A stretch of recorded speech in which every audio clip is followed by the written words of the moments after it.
get started. I have some things I'm gonna react to, but not a lot. Uh, I'm kind of excited because it's supposed to snow this weekend. Now, originally it was saying 20 inches, 20 inches of snow. Um, I don't know how accurate that is anymore because they just always switching shit up. Technically, I think Virginia, where I'm at, is a state of emergency. But what does that really mean? State of emergency. If there's a state of emergency, does that mean certain things are shut down? Does it mean, hold on. I keep looking to the side because that's where I put the camera. But like, maybe I should just put it here right now. Did I move the chat to this? But no. Okay, this is perfect. And then also want this.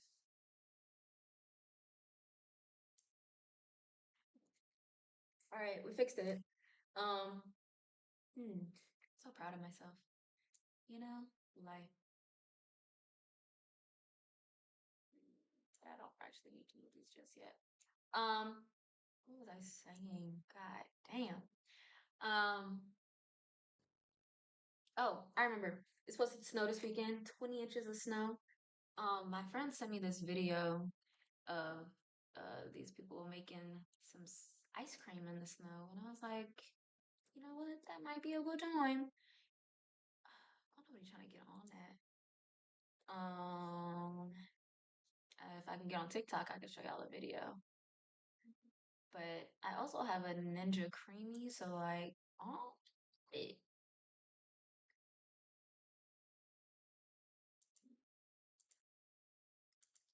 Oh God, that just goes to the fucking inbox.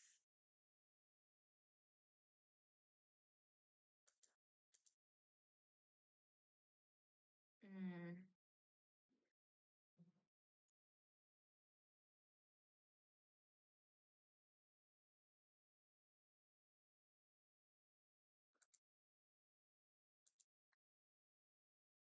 Okay. Pause. All right. Let's see. Let's see if I can share this video with you guys. I have a. Oh yeah, it worked. I'm so smart. But very simple. Sprinkle some salt. Then you have. I guess it could be in a metal container. I don't really know. And then just milk. Ooh, sugar, milk sugar, and heavy cream. Maybe that's what I should do. I should compare this snow ice cream to my Ninja Creamy ice cream and see which one tastes better. I don't know what this is. Uh-oh. Why is it green? It is. See, that looks good. That looks good. What does it say in the instructions? Oh, it's cardamom. Cardamom. I don't actually know what that taste is. But this is like a lot of snow. Now, if we get 20 inches, I can definitely do that. But if it's not 20 inches of snow, it's not gonna work out. So I'm gonna probably buy the ingredients tomorrow just to prepare. Then you guys can come outside with my snow activities because I'm going to do that. I'm probably gonna go sledding because there's a bunch of hills near my house. So I can just walk there if there's like a lot of snow. Depending on how much when the snow starts, this might not be till Sunday though. We'll see. But I think it'll be a good time. I just have to remember to buy those ingredients tomorrow. What did it say? Heavy cream, milk. I got milk. Well, I have almond milk. Does it make a difference? Hmm. I feel like it probably does. Get real milk. Real milk. Heavy cream and sugar. I got sugar. But how much sugar? Damn. I'm scared those people are lying to me and they added something extra to that mixture. But we gonna test it out. We gonna test it out and see. So they said milk, heavy cream, sugar. I don't want no cardamom in my shit. I don't really know what that is. Maybe we just get some vanilla extract. Vanilla. All right, because you can't go wrong with that. So, milk, actual milk, heavy cream, sugar, and then vanilla extract. And then we're gonna make it in the Ninja Creamy and make it outside. Hopefully, it's enough snow where we can really make this outside. I don't have that type of shaped bowl though, but I have a metal bowl. I feel like it should be the same shit. I mean, I think it should. I don't actually know. But that's my theory. Um, ooh, I'm excited. And then I'm actually making another ice cream today. For the Ninja Creamy, you have to freeze it for 24 hours and then you can make it. And I made peach and pear ice cream. It's more of a sorbet. So I think it'll be 24 hours around like 6 o'clock. So give me 45 minutes. Then we're gonna put it on the machine. It should, and then once you put it on the machine, it takes like 5 minutes, which is always a pro plus. My bad. I'm trying to go to the stream manager so I can make sure shit is working. Now, ideally, I should always have this up, but sometimes that doesn't happen. Um, but 20 inches. Everyone, I don't know. I feel like as adults, most people don't like snow anymore, but I love snow. Like it looks so peaceful, and it makes people just sit down. Like stay the fuck inside. That's what we should all be doing. Staying the fuck inside. So 20 inches, no one should be outside unless you're playing in the snow. Otherwise, mm. But do y'all have certain things y'all want to actually watch today? I had some little videos I was gonna watch, but I'm mainly just excited. I hope it really snows for real, and it needs to go heavy. But maybe I don't know if I'm gonna wait till 6 to make my ice cream. I think I'm gonna make it now so we can see it and taste it together. I had told my friend it was peach and pear ice cream. And she was so disgusted that I put peaches in the ice cream. I mean, pears in the ice cream. I was like, I like a pear. Like, what's wrong with pears? And I like saying pears because every time I say it, it reminds me of that video of Rick Ross. I think it was Rick Ross. He was like, I like pears. Y'all remember that? Pears. Oh my God. I know I can find that somewhere. Pears. Rick Ross. Pear. Hold on. Let me show y'all. Small, big, big, small. Damn it. Why the window don't never capture when I'm trying to do shit? So complicated. But now they give me fruit to eat. You know what I'm saying? I forgot what fruit had. Hold on. I put my headphones in. Give me something young. I normally blow on the headphones before I put them in my ear because it just be so cold. Lord. Tasted like I eat pears now, like that. Why can't I hear? Okay.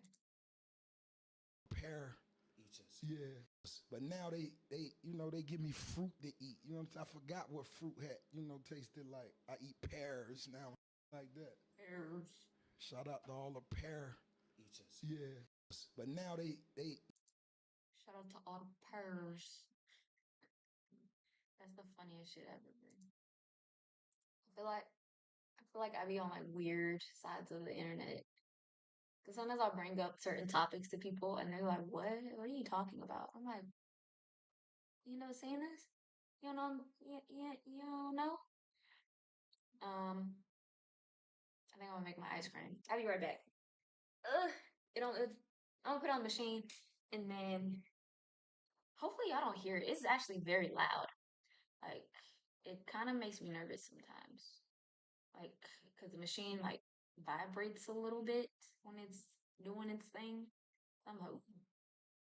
Hope that's okay.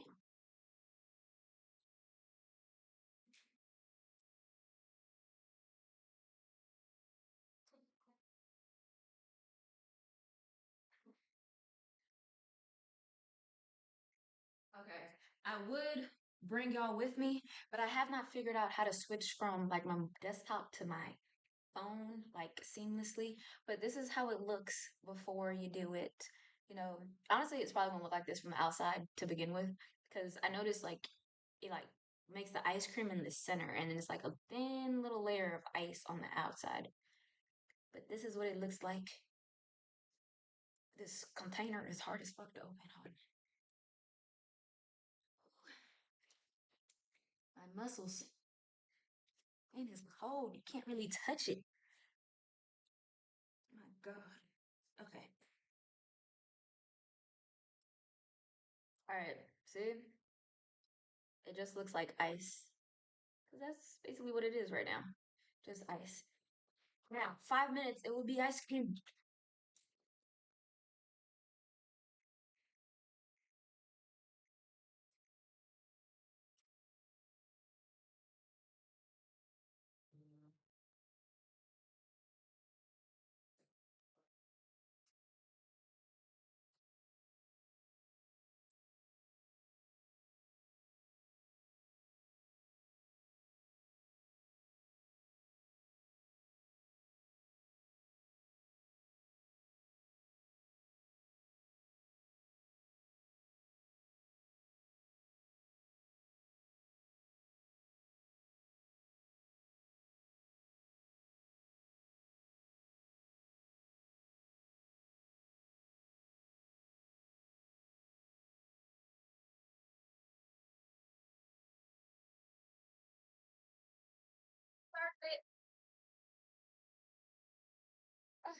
I started it. It's very loud. Hopefully, yeah, I don't think the mic is picking it up because it's like, sounds like a vacuum. Right. It's gonna be so good. I'm gonna rate it on a scale of 1 to 10. Hopefully it's a 10 because I made it. So it has to be good. Get it out of the way. God,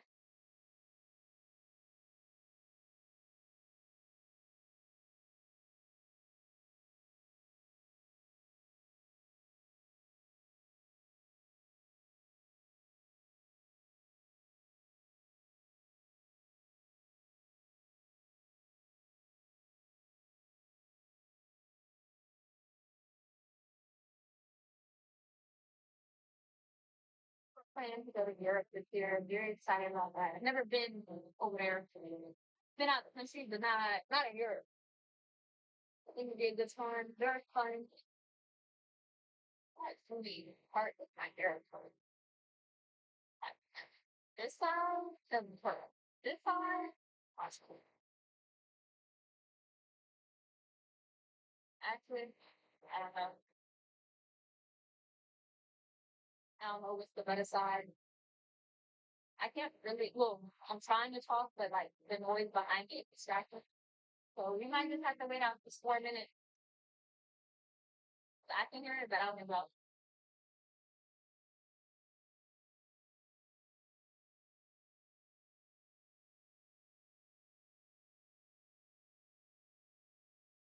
I have cameras in my house.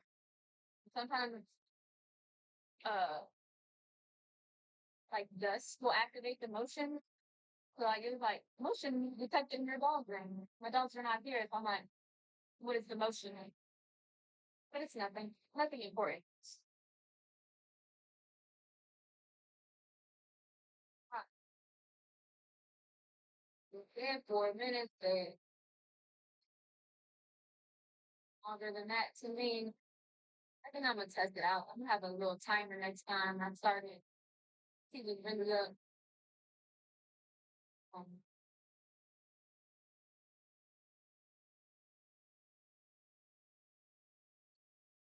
I also have to figure out what I want for dinner today. Because I'm not cooking.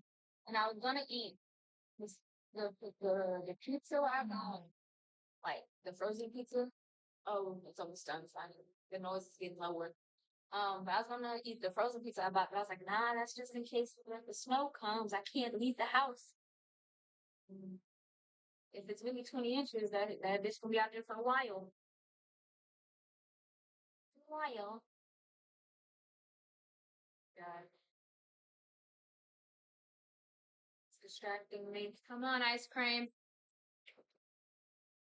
Make some moves. I think this is when it's going up. Because there's this blade that like I think it's just like crushing it or spinning it. I don't fucking know. But this blade goes all the way down and it comes all the way up. Yeah, very interesting. It's done.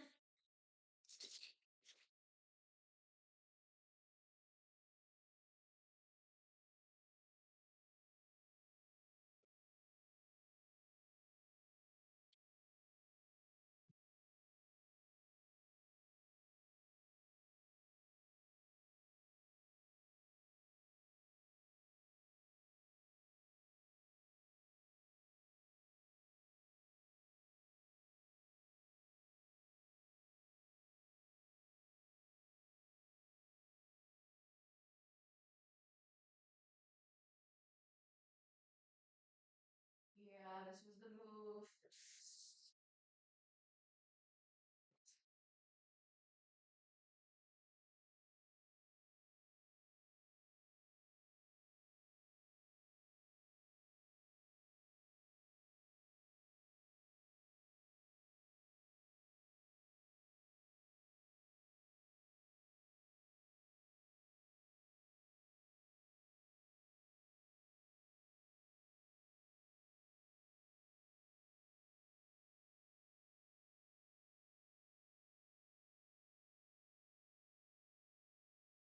Okay. The ice cream is ready. I feel like this light is too damn bright.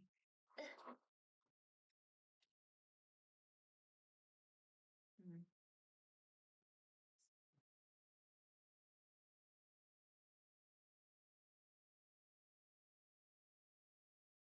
But see, it's really like ice cream and it's scoopable. Like it's not like ice. Like it's just a icy. No. Ah, it's cold. Yeah. This is a high ranking. I think the one made with the oranges was better, but yeah, this one is 7. The oranges was definitely a 9 though. But this one is up there. Ah, it's freezing though. I'm not mad at this lighting. I might keep it like this. But I am cold. Ugh, come on. Which is kind of redundant. I shouldn't be eating ice cream if I'm cold. Ugh, scoot up. Oh, I should have got a paper towel. But I'm not getting up again. I just fixed this damn blanket. Yeah. And something to note. So to make it, you really just using canned peaches and canned pears. So I didn't know this the first time, but I dumped all like one fruit at the bottom and then the other fruit at the top, and it does not mix. It just so the top was like straight straight pineapple and the bottom was whatever the fuck else I put in there. I can't remember now.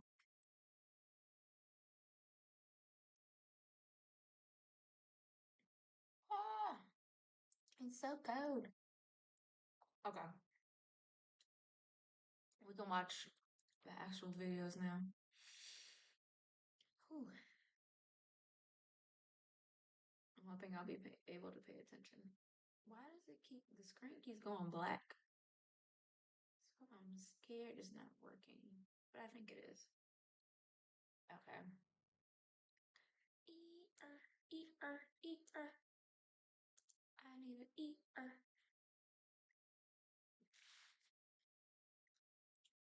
Make myself some. You can get on YouTube. My playlists. Okay. I wanted to watch these. I think I'm gonna watch ooh, the Pooh Shiesty uh, Rod Gucci Mane. Cause why would you do that? Like maybe I'm confused, but I thought he was still signed to him. That's ridiculous. Or maybe he's out the contract. I don't know. I don't know how it works. Oh my god. I feel like before I never got brain freeze, but like now I do, and it's painful. Right now, the internet is claiming that Pooh Shiesty. But that will not stop me from eating ice cream. I hold nothing back. Okay. I'm gonna stop eating while I'm watching the video. Well, maybe I won't pay attention. All right, this is why Pooh Shiesty robbed Gucci Mane by Get Like Prince. Shiesty allegedly had Gucci Mane robbed and held at gunpoint over wanting to get out his contract. And I ain't gonna lie, this sounds like something out of a movie. I will say it's not very believable, but Gucci is a little older now, so like maybe he did get the one up on him. But oh. But people think it's the truth. People have been speculating that Shiesty been trying to get out this deal with Gucci for a while now since he got out. And with these rumors coming out, then having this come out on top, He just we got only out got half the industry saying it's cap, and then we got a whole other half saying that they got inside information saying that this the truth, that this ain't no cap, this really happened to Gucci. So with all this speculation going on, everybody trying to figure out what really happened. At that same time, on top of everything, we had Gucci Mane taking down all of his Pooh Shiesty related posts. When Shiesty got out, Gucci posted, he was like, yeah, my boy home. Now, all of this going on, we got Gucci taking them posts down. We got Shiesty on his stories posting weird little cryptic messages. We really trying to figure out what's going on for real. Wait a second. I ain't know that. But I feel like, is that all you would do if you got robbed is take down a post? You wouldn't be on the internet talking your shit? Mm. Now, gotta go back years. Gucci Mane see Pooh Shiesty blowing up.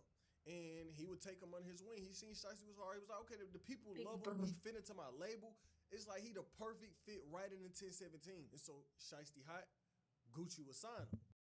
SSL was right. After Pooh Shiesty began drumming up buzz in Memphis, Gucci caught wind of. This year, Gucci began building up his new iteration of 1017 Records, what led him to coming into contact with Shiesty.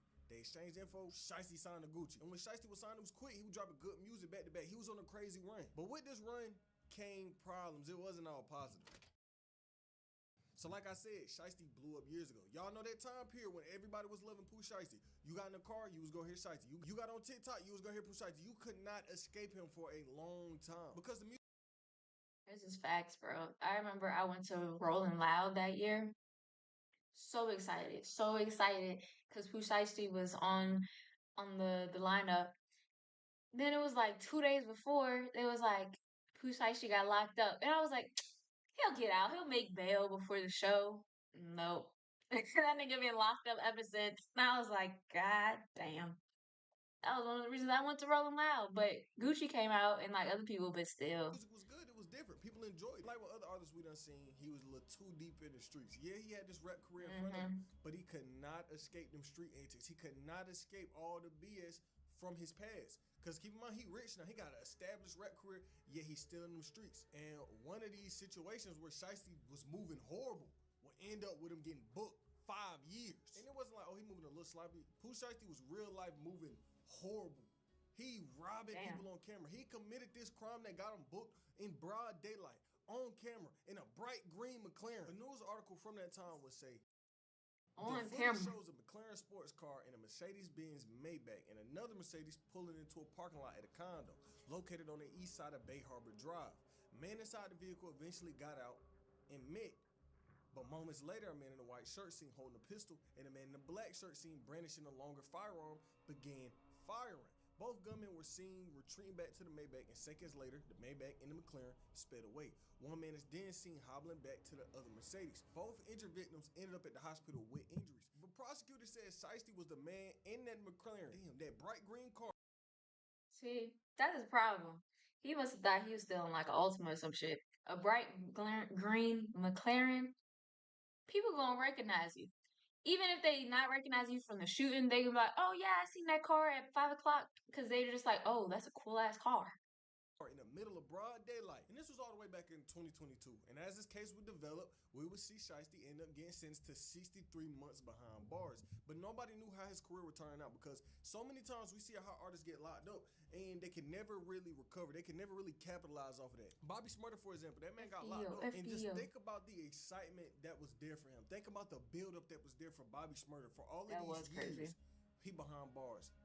hype building up. People like, damn, Bobby coming home. Bobby actually about to come home. He gonna drop something crazy. He gonna do what he need to do. And that's what people was thinking until he actually got out and didn't do what he needed to do. Bobby got out and just let his career die. He went months, no single. Then he starts dropping music again in his ass. Y'all see how Bobby look now. I don't know what happened to him. Something happened in jail. Anyway.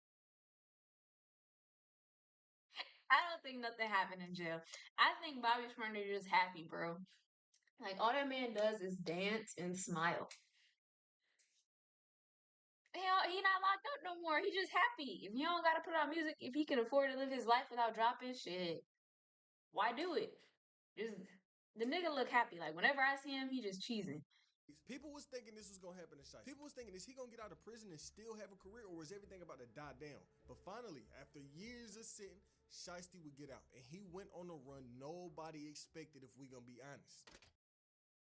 But this is when problems would really pop up for Gucci and Shiesty. During that whole time where he was locked up, people were speculating on a real relationship between Gucci and Shiesty. And after Shiesty got out, we ain't really been seeing him push Gucci label at all. We ain't been seeing him push 1017 like that. If anything, we've been seeing him shout out Yo Gotti and be around Yo Gotti's artist and a lot of stuff. But it's not like he ain't said nothing about Gucci. He was in a video Glow the other day. On Gucci once or twice. Gucci shouted him out. He was, showed a little bit of love. We ain't been seeing no music. We ain't really been seeing Gucci push Shiesty. But you know who has been pushing Shiesty? Yo Gotti. Keep in mind, Yo Gotti, Gucci Mane, they got beef. Beef going back years. Shiesty came out, dropped his first day out single. We had Yo Gotti on the story. He promoting it. He pushing Shiesty. But as Shiesty will restart his career, we will see this conversation with Gucci and Shiesty really start to change. Like y'all done seen with most of these rappers, many of them will get out of prison and they'll be gone for a while and either just be lazy, let their hype die down. One of the biggest examples of this gotta be Young Thug. Remember, he got out and he had a generational hater run. For a full year after Young Thug became free, he was just hating on everybody. He was hating on Gunna. He was hating on the industry. Then the phone calls. Has Thug been out for a year? I could have sworn he got out like a few months back. Like around September. Maybe August. I don't think he's been out a full year yet. Hold on, I need to see because I'm pretty sure he got out like right before Cardi B's album.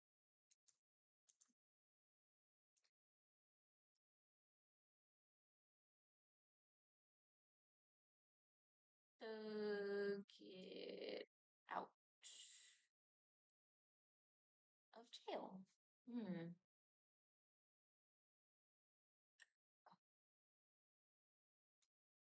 I just need to know when he was released, bro. What the fuck is we doing?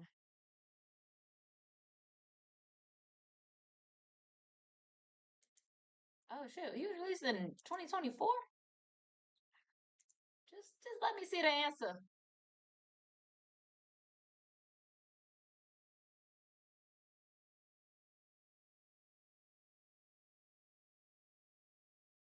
The rapper has been in jail since May 2022. I know that. When did he get out?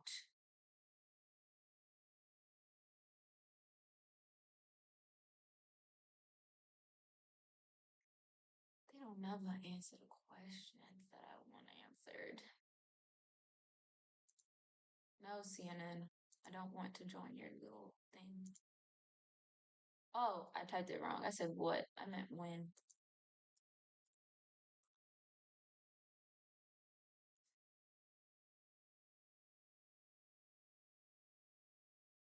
In August of 23? Oh, Lord. Yeah, my memory fucked. 2 years ago. Came out. This nigga was hating on everybody. That was what Young Thug after prison run was.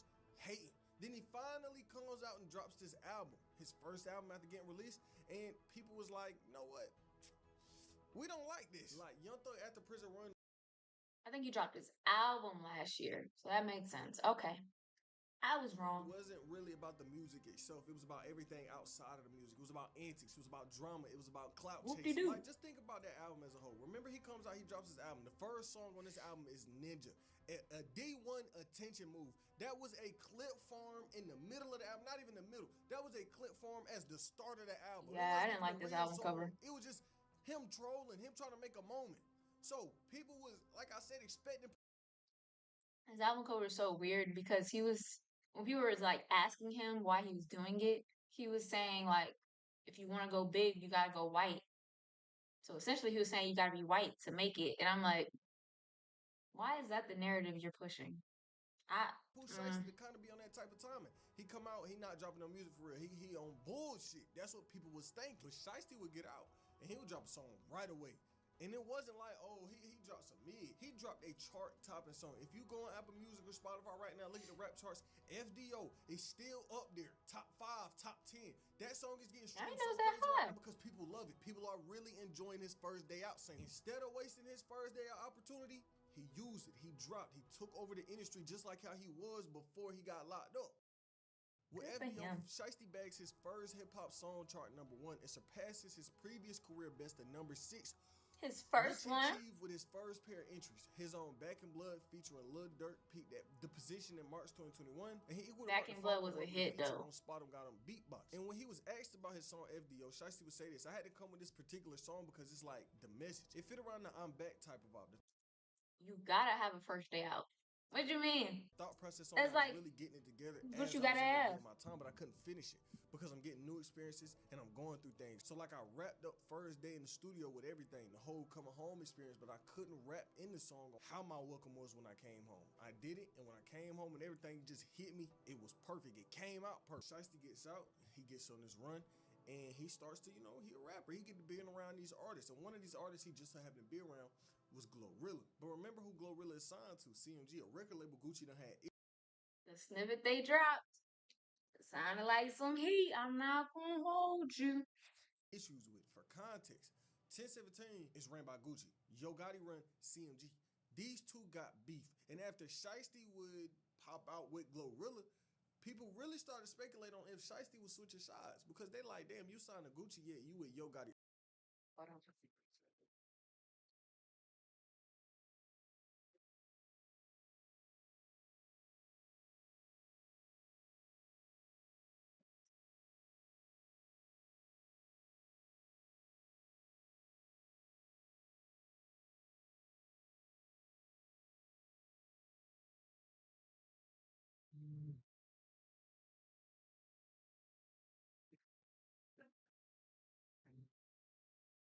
Artist. Not only are you with his artist, but he promoting you, he shouting you out on his story, all of that. But you gotta understand the issues between CMG and 1017 before I can keep going on. So Yo Gotti and Gucci problems would spark up originally years ago, early 2010s, probably late 2000s. They was cool. They was dropping music together, working together, all that. It seemed like they was really bros past the music until issues. How short is Gotti? But what started everything was kind of pity. But you can also understand why Gucci would feel this way to an extent. Gucci, whose label is 1017, right? Remember that number, 1017. All the way back in 2012, October 17th would come around. And Gucci was like, all right, I got an album to drop. I'm going to drop this on 1017 day. This my day now. I'm going to feed the streets. And it worked. It fit around this label. He was pushing this for months. 4 months, the industry knew that Gucci was dropping on 1017. And when that day started to come around, Yo Gotti would also announce, yeah, I'm dropping on 1017. But the way these two felt about the situation was completely different. Yo Gotti seen it. That's and petty. Like, oh yeah, this is my boy. I get to drop on the same day as him. We get to bounce this attention off each other. I get attention, he get attention. My music. He know damn well Gotti did not think like that. No artist wants to drop the same day as another artist, especially if y'all like have the same genre of music. Y'all just competing to be who's #1. So if y'all was really cool, you'd be like, all right, he dropping this week. Let me wait next week or next month. Some do good, his music do good. That's my boy. That's how Yo Gotti first week sales looking at it. He said it wasn't malicious. He said he wasn't trying to be petty. He said he was just, dropping this album and it just so happened to come out on this boy day. And then they could just bounce off each other with it. Hey, Zane116. How are you? Oh shit, I also have to work out today. What is this YouTube video? Is this something you want me to react to?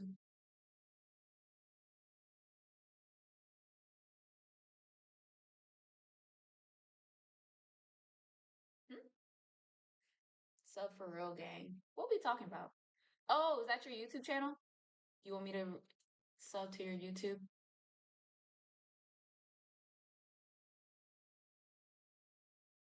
I don't know if my shit is delayed or if you just responding slowly. It could be me though. Oh yeah, sub to me. Bet. I got you. This link better not be no spam. Hold on. Copy. FDO, FDO. What if hold on. Paste and go. What is let me get off the Wi-Fi on my phone. I think that's what it is. Should just be fucking up. Oh, okay.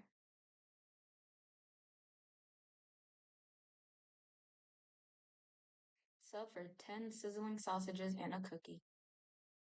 Do you watch Mr. Beast? Is that why you added and a cookie? Allegedly. What are these little dancing thingies? Pew pew pew. Okay. Do you like this video or you want to watch something else? Because I actually do like this video. It's a little long. You got like 12 more minutes left.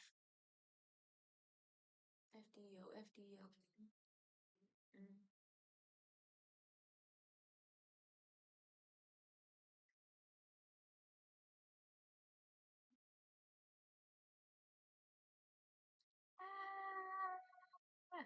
Okay, we're gonna finish this video off. But Gucci ain't feel that way. He felt like Yo Gotti had some different motives. He felt like Yo Gotti He did have different motives. Why would you drop on 1017 when that's the name of his label and you know people care about first week sales?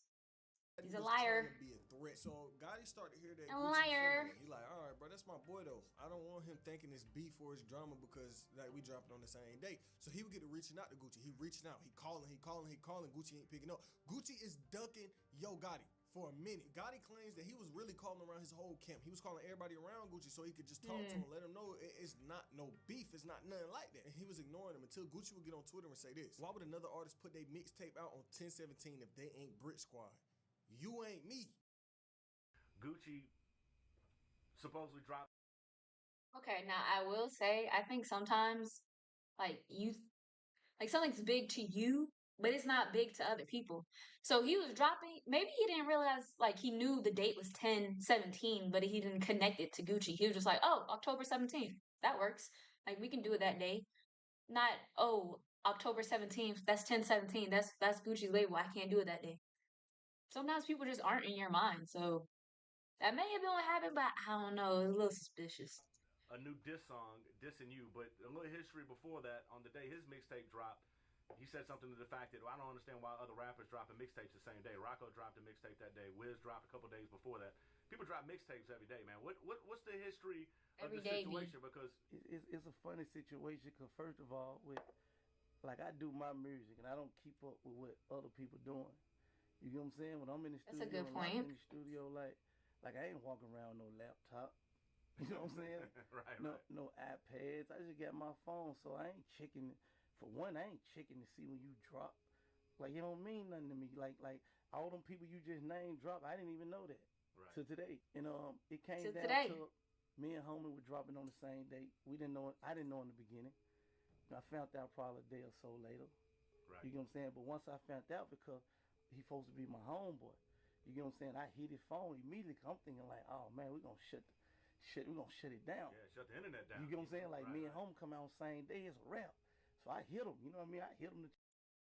Another thing is, since they both own their label, it's not like, "Oh, the label made me drop this day." No, you picked this day, bro. You could have moved it if you wanted to. You just didn't want to. Chop it up back there. I ain't getting, he ain't hear me back. He ain't answer. So I'm thinking like, maybe he got a different number. How they be change numbers all the time. Right. So I hit coach. I had told coach to tell him reach out to me. He never reached out to me. I still ain't thinking nothing about it because this supposed to be my homeboy. Right. You get what I'm saying? Then last Big minute, facts. we in the lab. We heard about the tweet. When we heard about the tweet, I hop on. I immediately hit his phone. Like, what's up, homie? You good? You know what I'm saying? And we chopped it up. And long story short, from that point, I realized that homie had an issue for whatever reason it was. On the strength of me feeling like he. Another thing, Gucci recently came out and said he was bipolar and that he hears like voices. Um, so the voices might have been telling him something. Like, yeah, Gucci might have took it too far. You might have overreacted that y'all was dropping on the same day, but he does have a mental issue. Um, so the voice is telling you like, oh, he meant X, Y, and Z, but then the other side, you're like, dang, that's my dog though. But then this voice keep telling you, nah, there's something else going on. You don't really know how to feel. He probably just that's why he probably ain't pick up the phone. He didn't know what to say. My homeboy, I said, cool, do your thing, have your day. I come out tomorrow. Right. Like, it don't matter to me. I come out at 13 o'clock in the morning. Yo Gotti gonna do what Yo Gotti gonna do, period. And after this, beef started. They dropping diss tracks. They online trolling each other. They being petty. But where everything would change, where this entire beef, real life, got solidified as beef, as generational beef, is when Gotti would do an interview and he would say some outlandish shit. This is when the real issues would come out. So Gotti would do an interview. He was like, "Look, remember back when Gucci had got locked up? Man, I was smashing his wife." That's what he said. Man, look, get my Oh partner Lord. music today. Right. I'm gonna come out tomorrow because I took from the conversation. But then you started smashing his chick, and then he got angry. Then he went to again. jail, and you started dating Keisha Dior. Yeah. But that was your Keisha You bang your Kayor. partners, girl. Damn, I guy. didn't know that. You ain't my friend, man. But that was your Got it. girlfriend though, right? Wasn't that like Guy your... said, Emmy, my partner. Oh, I I ain't didn't know that was your wife. I ain't know that. Mhm. Like, I ain't know that. Mm-hmm. I ain't know, like, like you in love and all that. Yeah, Like, I got you. come on, man. You know Yeah. how the game go. Mm-hmm. Okay. All right. What you think?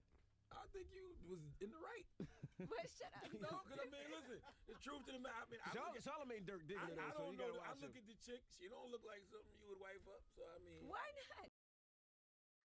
I forgot Charlamagne used to be, bro. Cause this ain't how we be talking about people no more. But damn, I didn't realize he smashed his wife. I mean, they weren't married back then, but still.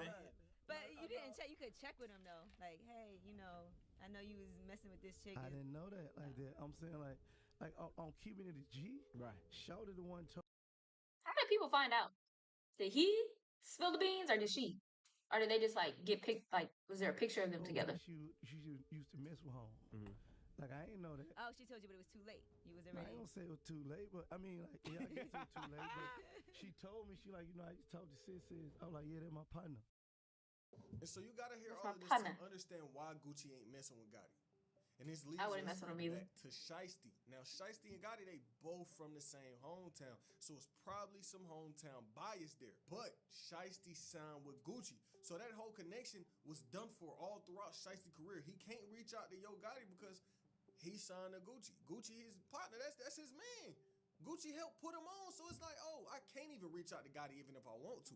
I just gotta respect the fact that I picked my side. And that was in the air up until recently when he would get out, he'll drop his first day out song, and he would kind of shout out Yo Gotti.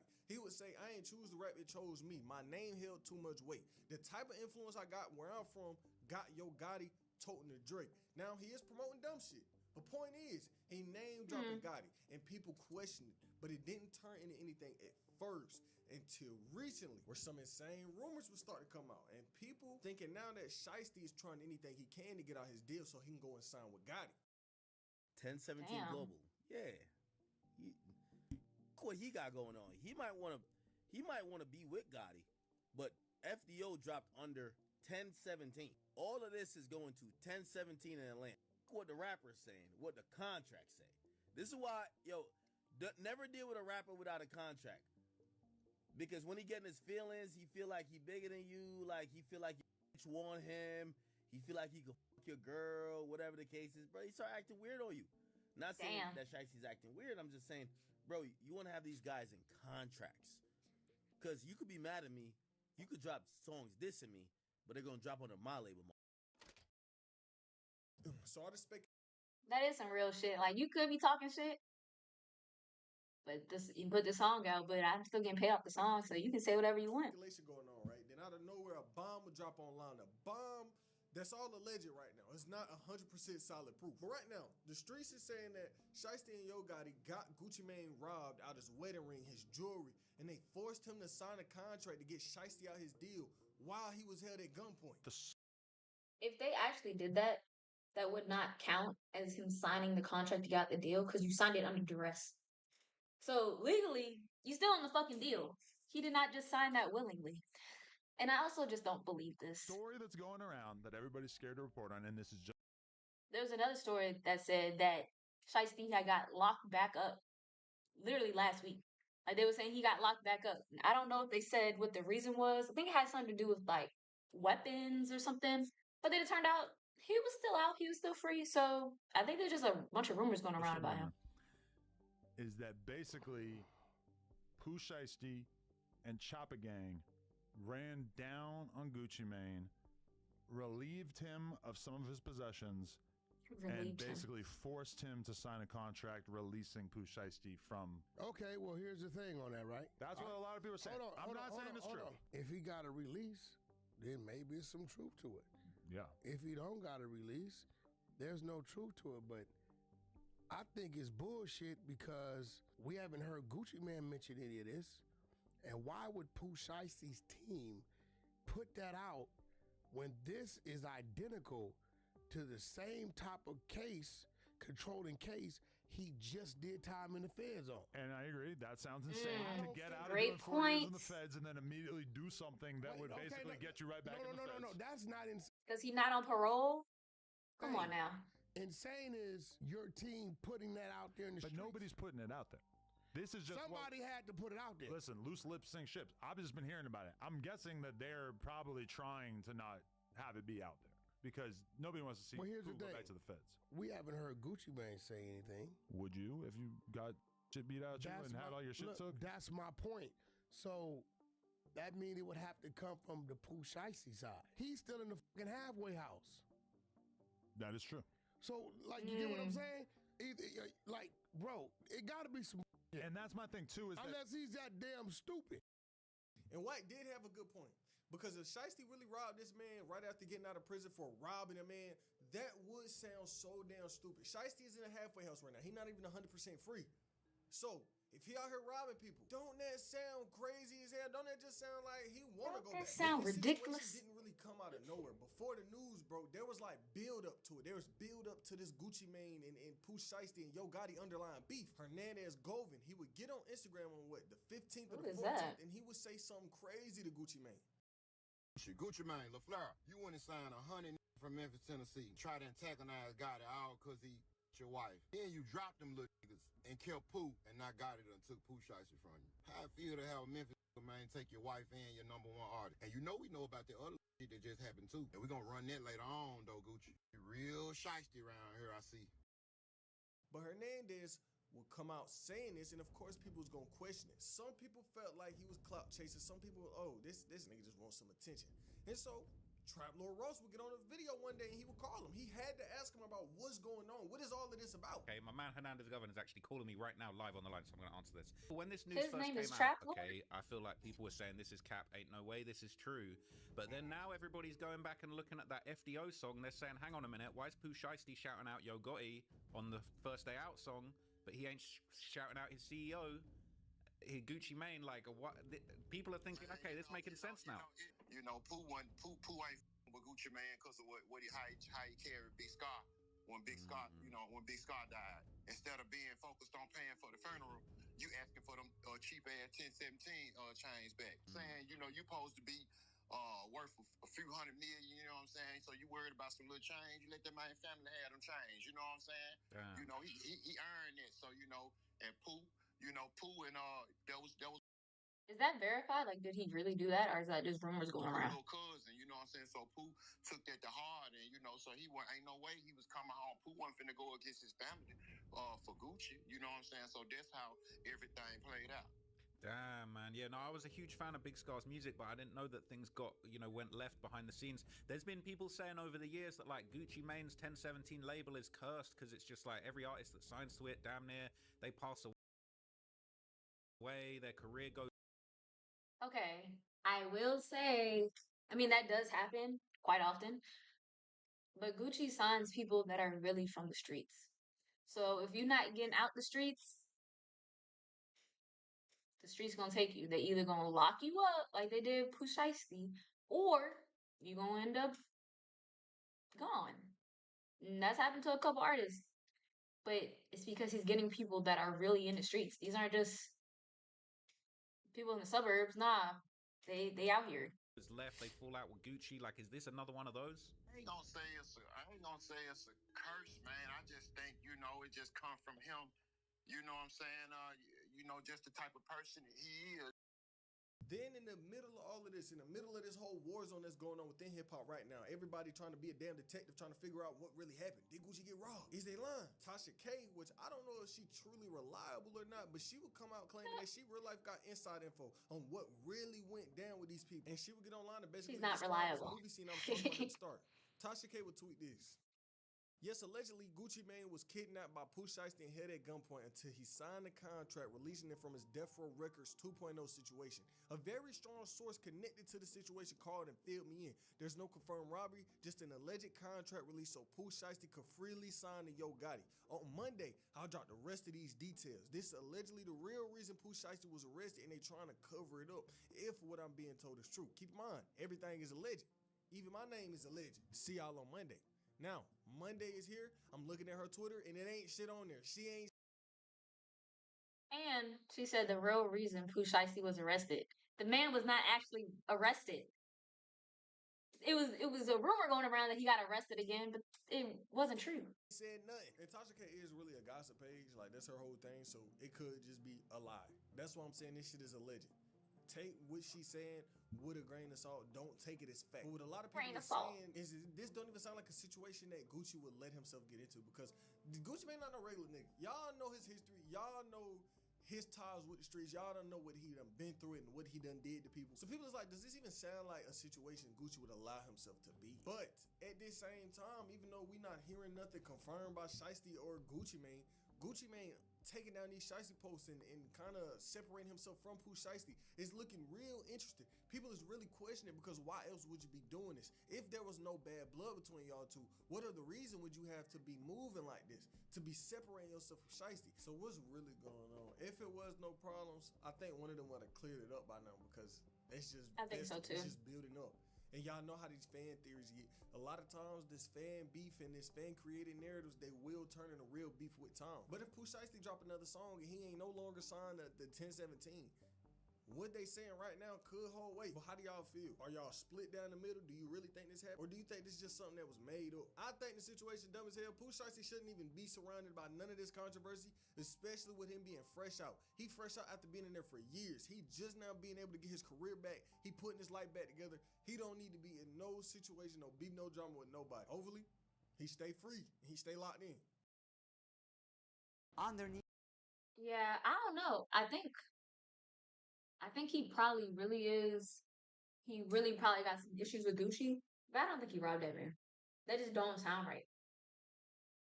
Just don't sound right. I don't think Gucci would let himself get robbed. And then if he did get robbed, why? Like you can't force someone to sign a contract like that. Like it's not, you can't hold that up in court. Like they probably got beef. They probably are trying to get out of the contract, but I don't think that's how they did it. And no one's coming out because they probably don't give a fuck. FDO. That was a good video. I think I liked it. Pretty short.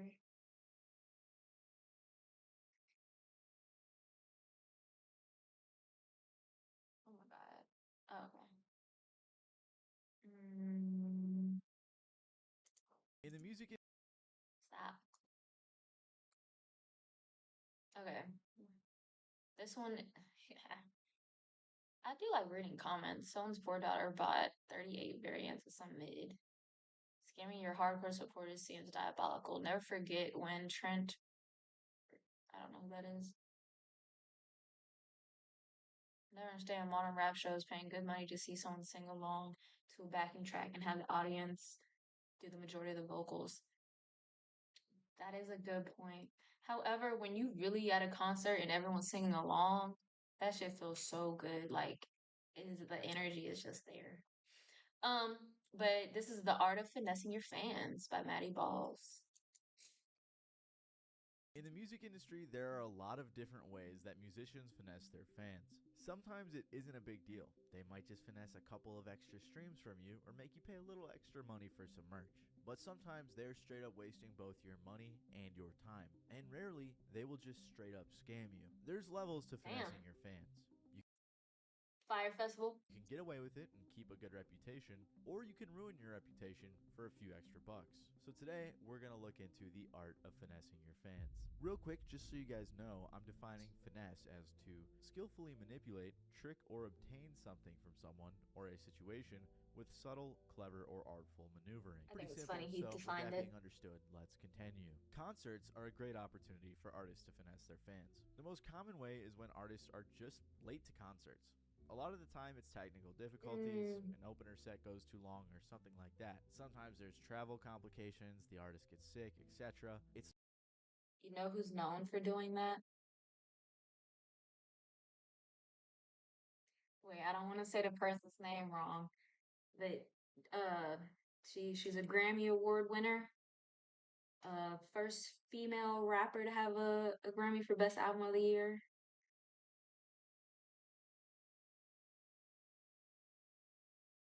Because I was about to say someone that was wrong.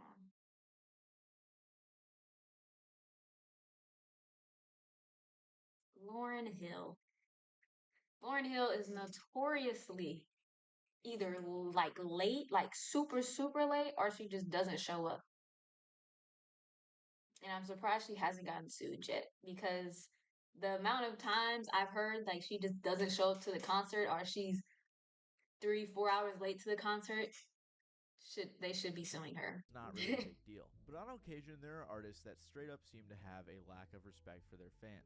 Like Axl Rose, for example, who was notorious for missing multiple Guns N' Roses shows, which in one instance started a riot. Justin Bieber is also guilty of this, like when in 2013 he was 2 hours late to perform because he was busy playing video games in his dressing room. And in 2017 he canceled the final 14 dates of his tour because he was just over it. And other artists may show up, but they might not actually even perform. Playing video like games. Kodak, who recently actually decided to play around on his hoverboard during his concert.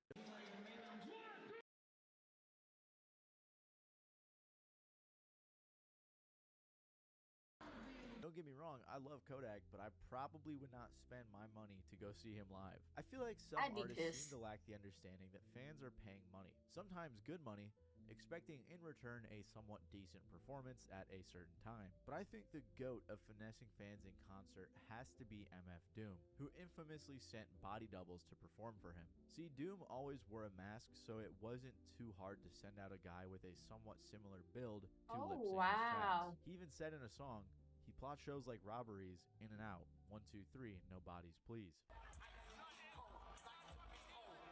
Wait, how do people know though if he was always wearing a mask?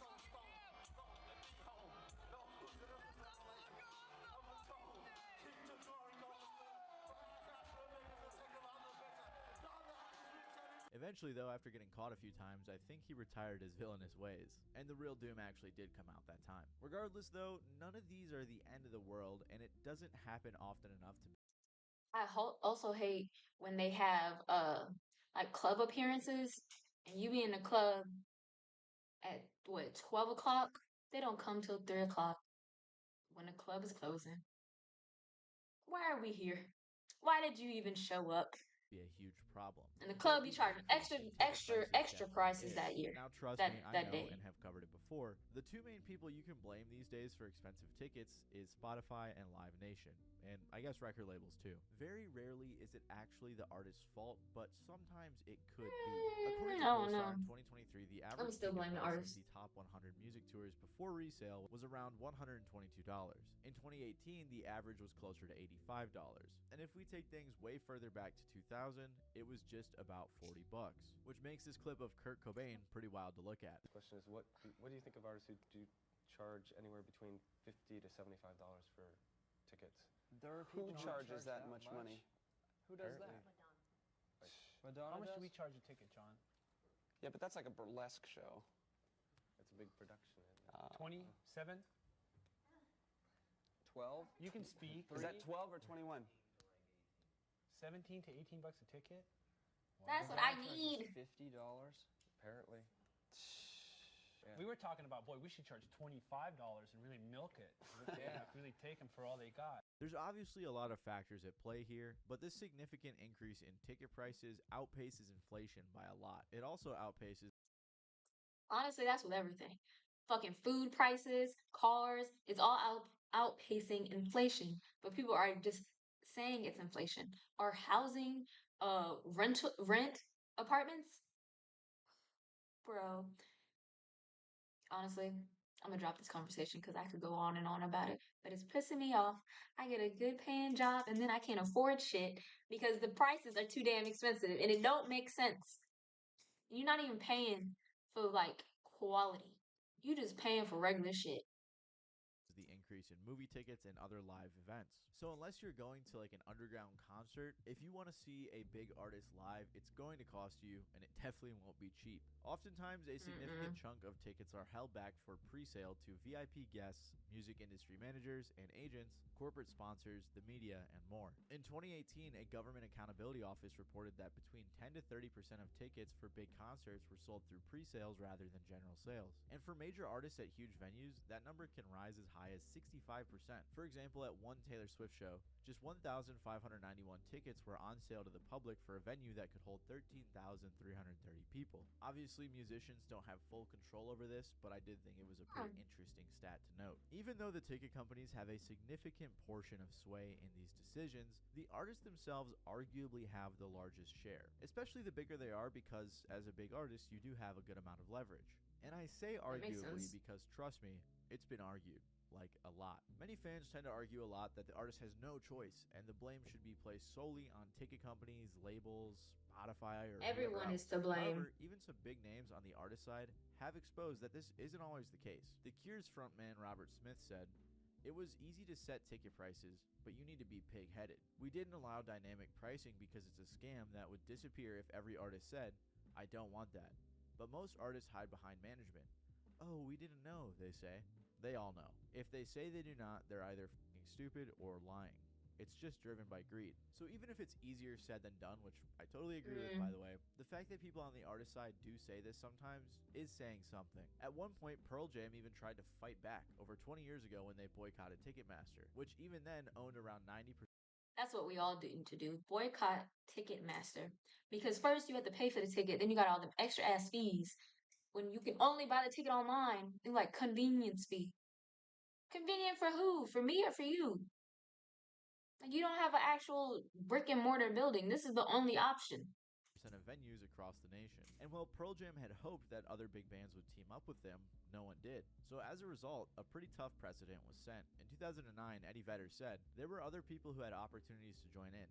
Instead, they actually cut deals with that company. These were people I feel who could afford to make a stand. Pearl Jam's attempts were noble, and at one point even led to them testifying in court that Ticketmaster was a monopoly. However, in the end, the band members themselves say it was a major part of what killed their careers. When you try to fight against the industry, it comes with a high chance of being blacklisted. So this finesse really isn't most artists' fault inherently, but they could probably cut us a deal on tickets if they really wanted to. And these days, going to a concert, like I said, has gotten really expensive. And if it's not the tickets, the hotel, the transportation that'll get you, it'll definitely be the merch. Going to one of your favorite artists' concerts, especially when they don't always tour near your city a t-shirt, or even at all, can be quite the memorable experience. And while nowadays most people are having their phones out taking pictures and videos, often feeling the need to post the entire show on their story, sometimes that's not enough to remember the event by. Which brings us to the long-standing tradition of merch. It feels nice to not only support a artist or a band that you love, but it's also something you can physically take home with you and wear and represent. As the industry has progressed and artists aren't making quite as much as they used to thanks to streaming, merch has come in to help supplement that income. Whether it's because of the ticket companies, streaming, or a bunch of other factors,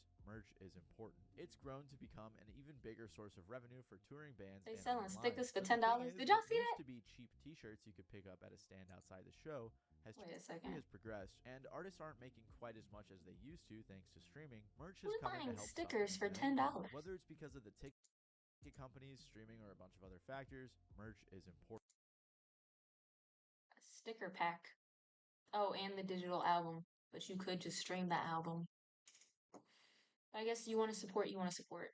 It's grown to become an even bigger source of revenue for touring bands and online. But the thing is, what used to be cheap t-shirts you could pick up at a stand outside the show has turned into an entire industry of its own. While it may not be cheap to produce and sell merch, especially considering many venues take some of that money made, it doesn't quite explain how expensive some merch has become these days. A great example of this is Explains Travis Scott, nothing. who during his 2 London O2 shows sold around $1 million in merch, with hats costing over $50 and hoodies over $140. You heard me right. What'd I It tell was y'all? 2 concerts in which he sold over $1 million in merchandise. And obviously, he might not be the perfect Oh, example, 2 'cause a lot of concerts? I fans thought he treat was his merch like saying designer his collectibles. tour. It's not too hard to find other artists selling $80+ shirts either. As a global Damn. industry overall, music merch I remember when Kanye had his like church concerts. I remember the merch was like ridiculously high.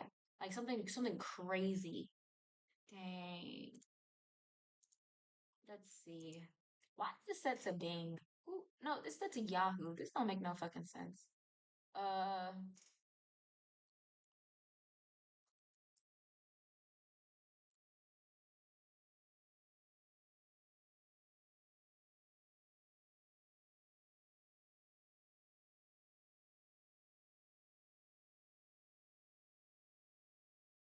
Kanye West original merch price.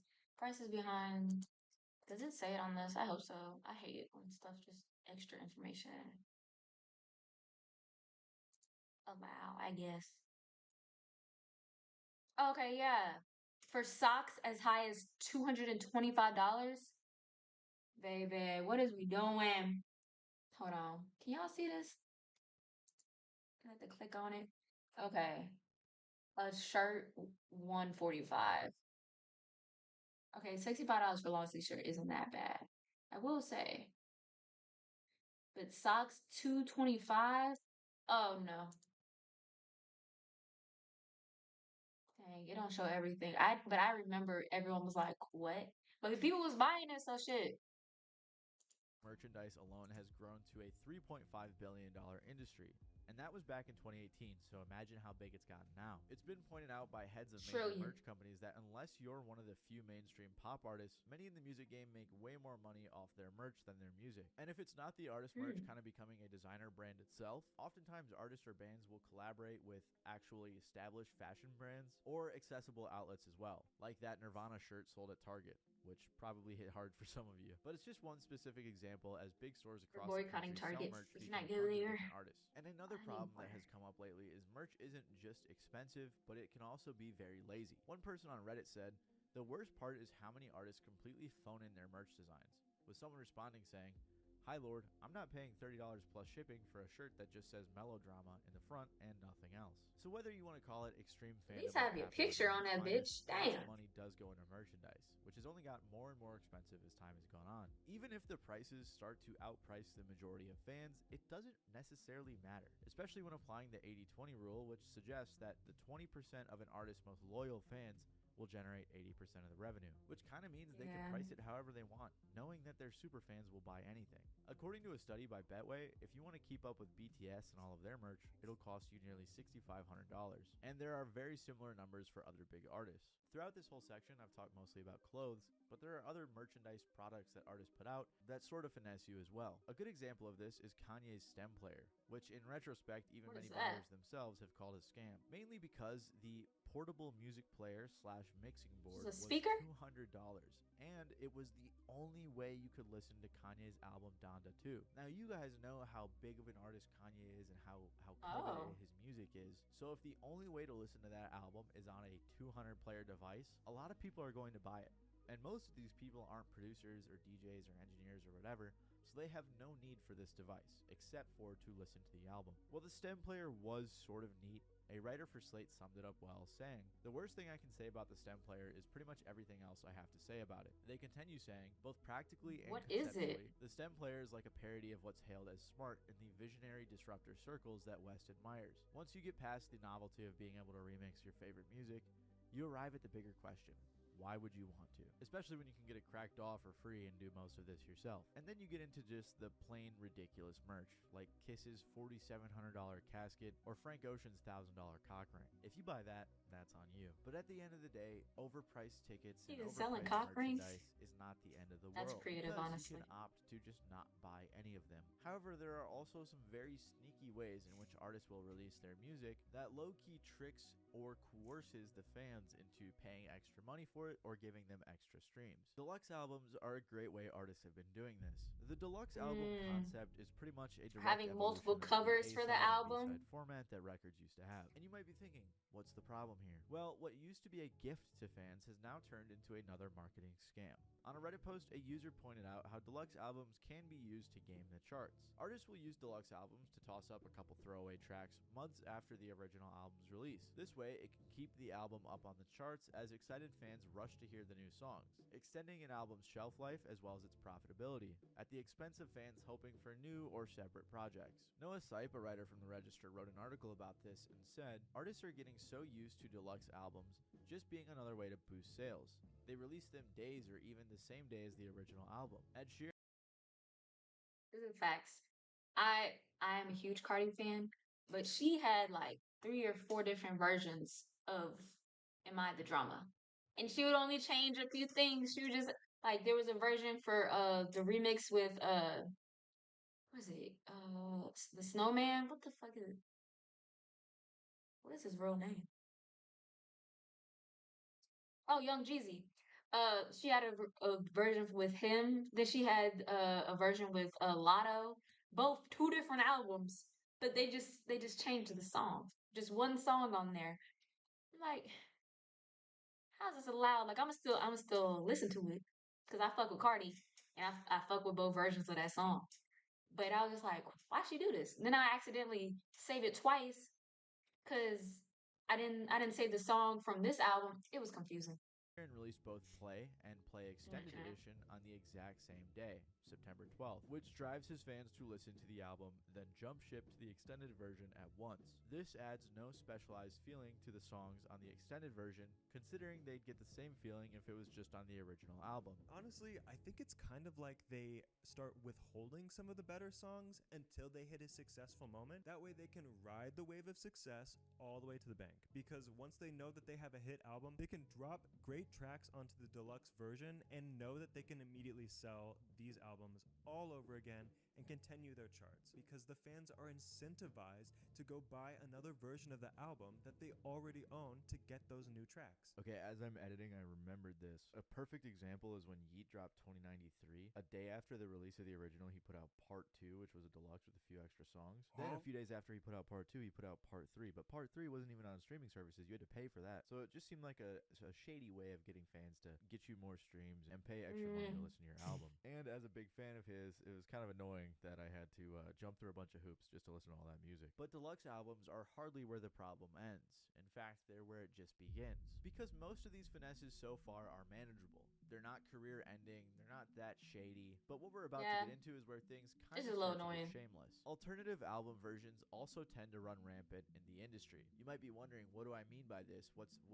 How is this different from a deluxe album? So to make it easier to understand, I'll just show you some examples. Taylor Swift's Life of a Showgirl has approximately 38 variants, including 27 physical editions and 7 digital download editions in the time span of 28 days, none of which include a single new song. The only thing they add is a different cover or vinyl color. This isn't giving more options for superfans, this is exploitation. Most of these variants will be lost in time due to lack of new content, causing more waste than substance. This all roots back to Swift cash grabbing and clawing to keep her album high on the charts. And I guess extra colors are That's cool. crazy. I didn't know she's dropped that many versions. But when you know you have a bunch of super fans who, like, everyone knows that Taylor has diehard fans, they're going to buy every version, and you're going to boost your sales, your money, your position on the charts, all of it. Other examples could possibly include Tyler, the Creator's reissue of his album Chromacopia Plus, which included only one new track. begging the question, was it all just a trick to expand the sales of the original album? And as the writer I mentioned earlier says, it's a strategically smart idea, but it gives fans nothing but a bad taste in their mouths. And I don't think Tyler's like one of these evil artists who's trying to finesse his fans, but I will say, I'm pretty sure it was for Call Me If You Get Lost, but I bought that record because Fishtail was supposed to be the bonus track, and then I found out the bonus track was only, I think, on the CD or the cassette, which I don't want to say it's That is another thing. People will make a physical copy and it'll have one secret song on it. But then the secret song is probably a snippet you heard months ago.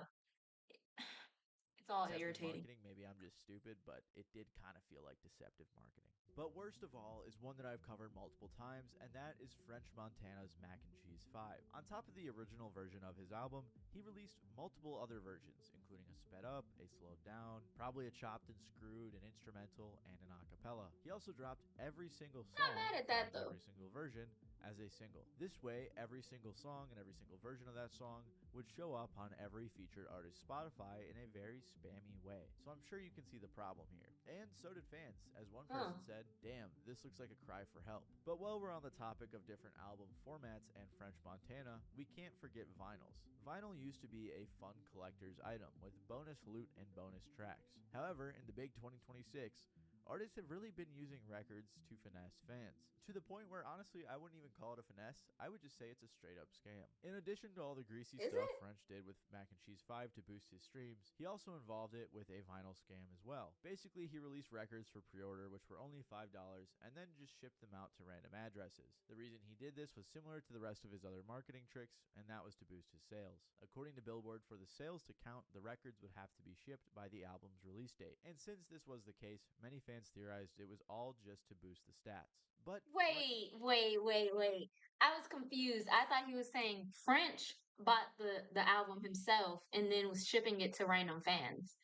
He means the fans were buying the album and it was getting shipped out to random people, not the person who bought the album. I'd be so pissed, bro. Because as soon as I purchase something, I track where it's at. I'm like, oh, I purchased it. It's supposed to be here on Friday. Okay. Monday, it's in Arizona. Tuesday, it's in North Carolina. Wednesday, Thursday, it needs to be in fucking Virginia. If I'd seen that bitch in Canada, ooh, I'd be pissed. French is far from the only artist that uses records to finesse his fans as well as his sales. A newer trend which seems to be gaining traction in the industry is artists selling vinyl versions of their album, which only include part of the album. One example is Lil Wayne's The Carter 6, which included only 6 of the original 19 songs. It did have 3 new songs, but that's only 9 songs. And the record cost $40, by the way. So you're paying $40 to hear 3 exclusive but probably crappy songs. And do they tell you that? I didn't know the vinyls only had portions of the album on it. Is that everyone or just Lil Wayne's? I thought if you bought the vinyl, it was all the songs. Now I need to look into this because can vinyls even hold all of those songs? Like, is there like a time limit on vinyls? Because vinyls were made back in the day, but then songs were long as a bitch back in the day. I don't know. That sounds illegal. Only putting part of the album on the vinyl. 19-track album. Fans were extremely upset, and rightfully so. Although, to be fair, unless you pre-ordered it, you kind of deserve to be scammed if you bought that record. But Wayne isn't the only artist to pull something like this either. Other artists, including The Weeknd, Nicki Minaj, Beyonce, and Travis Scott have also been called out. Around the first 500,000 vinyl copies of Travis Scott's Utopia were pressed without Drake's last-minute verse on Meltdown. So basically, the first 500,000 people that ordered this record were missing out on a track. Nicki Minaj's Pink Friday 2 record had only 10 of the original 22 songs. Beyonce's Cowboy Carter vinyl excluded 5 songs. And The Weeknd's Hurry Up Tomorrow vinyl included only half the tracks. Again, you can make arguments that the artists aren't necessarily at fault here. It's the record company, the vinyl company, No, they're at fault. Records, whatever. But still, I don't they think know what the fuck's getting put out. Giving fans half of the album, especially all those artists. Those are huge artists. Really, they could just listen for free. But as fans and collectors, I would be disputing they're going out of their way to listen to that and claim. Support your music. And I won't even get into how expensive records have gotten over the last few years. It's things like this that make me think that the music industry and the artists in it are taking the fans' generosity for granted. Things like this are happening more and more frequently. They're becoming more common, and fans are putting. Yeah, that's making me mad. If that happened, I would dispute that purchase so fast. You buy an album and you only get half that bitch? No, I'm not paying for this. Putting up with it. But at some point, I'd imagine there'd be a breaking point, and fans will no longer tolerate record scams, spam releases of albums with multiple versions that provide no extra value, overpriced merch, and other things along these lines. Regardless, these are the types of finesses that you could probably still get away with. It starts to get rocky here, and it might bring some bad press to your career, and some of them legitimately are scams, but in 2026, I think you could get away with most of this. However, nothing comes close to straight up, blatant, flat out scams. This is when an artist, rather than trying to get away with making a few extra bucks, straight up just scams their fans, taking their money for either a crappy product or just never delivering said product. In an older video I did, I covered a guy named Fora, who might not be as big, but he stands out as an example of how even smaller musicians can scam their fans as well. The main way he did this was through merch, which is a pretty common method. By the end of his charade, Fora stole over $70,000 from his fans through his brand Yours Truly clothing and other ventures since 2018. He also started a Kickstarter with the goal of raising $60,000 to start his own label. As a reward for the people who donated, he promised the 635 backers who raised over $65,000 that they would get albums, merchandise, exclusive content, and more. Instead, though, many backers never received their reward or got broken/incomplete items. And to make things even worse, 2 years later, Fora signed with Warner Bros. Records, not operating independently like he promised. Reviews on his merch site have discussed never receiving products, poor customer service with generic, unhelpful responsives, and a big lack of refunds. And Why if don't an they item did report actually come, him? it could be in poor quality or it could have inconsistent sizing. After I posted this video, Fora actually threatened to sue me, but fast forward a few years and apparently he filed for bankruptcy, so I guess I came out on top of that beef. However, bigger artists are also capable of scamming their fans too, with Soulja Boy notably participating in countless scams. One of his most entertaining scams was when he announced his plans to create his own line of game systems called the Soulja game. I'm not going to dive too deep into this product, especially since Okay, I'm gonna be honest, I didn't know this was a scam. I heard about this when it was happening, but I was just like, oh, good for Soldier Boy. Like, he's diversifying his portfolio. He's not just sticking with rap, he's going into the tech world. And that's where I stopped. I didn't know it was a scam. I've covered it in another video, but he basically just took super shitty knockoffs from Alibaba, slapped his logo on it, and called it a night. However, being a modern day inventor is not his only method of scamming. Like a bunch of other musicians, Soulja has also been caught up in one of the most common scams over the last few years, and that is his own crypto slash coin slash whatever pump and dump famous people are constantly doing. These crypto scams have also included DJ Khaled, who ended up facing charges by the SEC. Lil Yachty, Neo, and Akon have also faced SEC charges as well, and a ton of others who either had to pay out massive fines or also sometimes commit to never promoting anything crypto related ever again. So overall, there's tons of ways that musicians can finesse and sometimes even straight up scam their fans. And sadly, in most cases, it's the most die-hard fans who end up getting tricked or swindled. Like I said, I feel like this is becoming more and more common, especially in this last decade or so, and I'd imagine at some point there will be a breaking point. We'll just have to see when or if that day comes. If you like this video, you might like my video about musicians who sold some just crappy products. I cover the Soulja game in there as well as some other. That is so crazy. I didn't know a lot of this stuff was going on. Now I'll be honest, I am a casual music listener. Cause like them Spotify wrap ups, people be having 100,000 hours. No, I'm not anywhere near that. I think I was at like 5,000 hours. Let me see. I know I sent it to my brother because I was not up there. I could have sweet messaged that me. You know, it's hard nowadays, like trying to figure out. Buy some water bottles, y'all.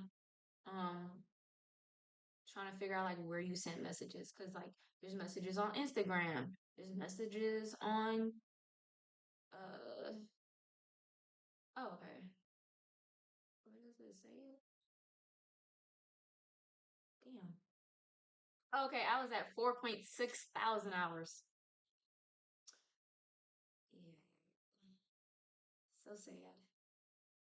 Not even sad. It's just I actually listen to the radio. Like that's just me.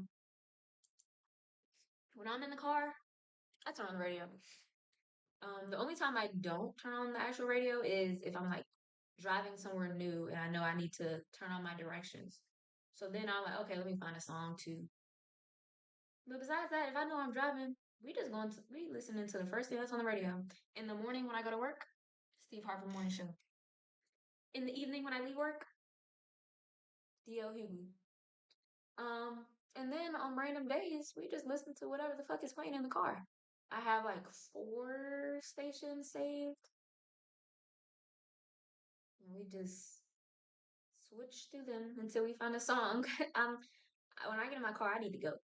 I ain't trying to sit there for too long. I just want to get the fuck out and move on.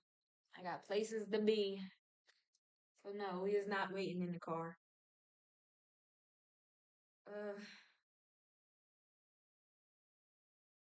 My sister just sent me us a text and was like, "Get water." I have water. I bought it. It's in my car, but I live on the 3rd floor. You know, I want to walk up them steps. 24K. So I should have asked my boyfriend to get it the other day. But I forgot about it. And I feel like added weight to my car is making it like lose energy faster. Because it's already cold outside to begin with. Then I got all this extra weight in the car. I just feel like it's running my battery. So I need to get it the fuck out. And then I parked a little far from my house today. So I do have to leave to go get dinner. So maybe I'll find a better parking spot then. That's something else I have to do to figure out what I want to eat.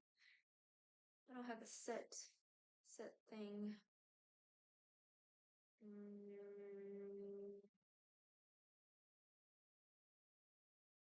I feel like my hairline looks like very light right here, which is odd. Suspicious. Like not my hair, but like the color. You know what I mean?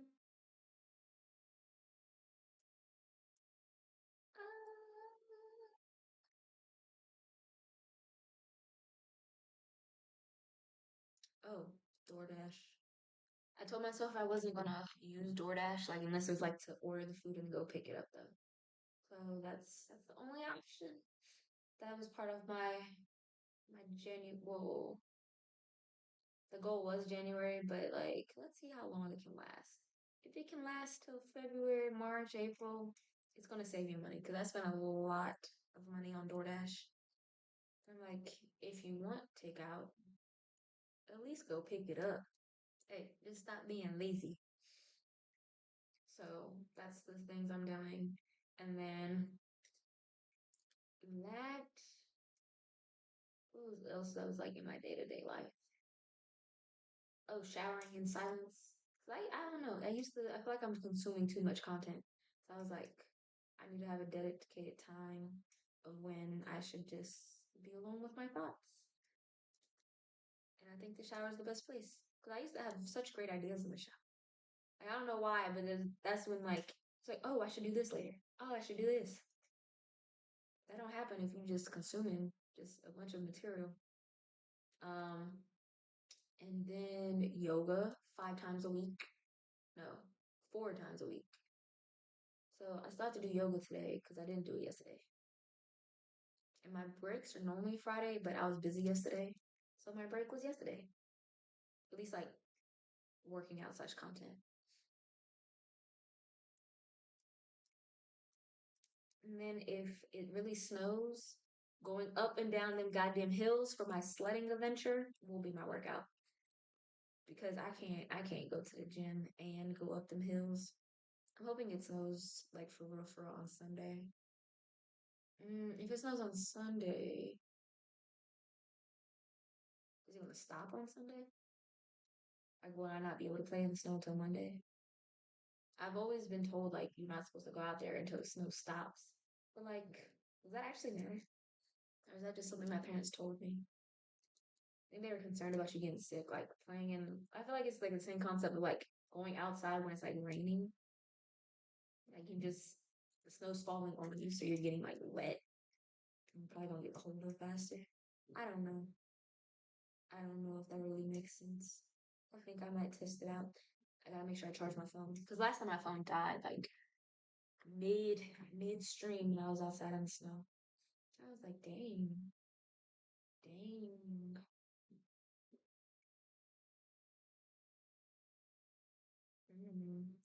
Might be a good plan.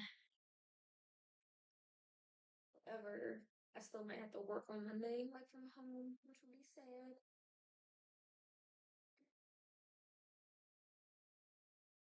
It's okay.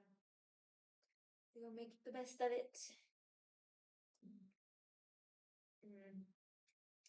Oh, I also, dang. Because I was supposed to be able to fix my connection with TikTok. Cause I don't know. Every once in a while I can stream on TikTok, but then other days I can't. So I don't know what's going on. Like it'll be like, you have to wait 4 days. Like why? What did I do? Like tell me what I did wrong, and then I won't do it again. But no, they don't give you no information. They just say sorry, not allowed, not for you.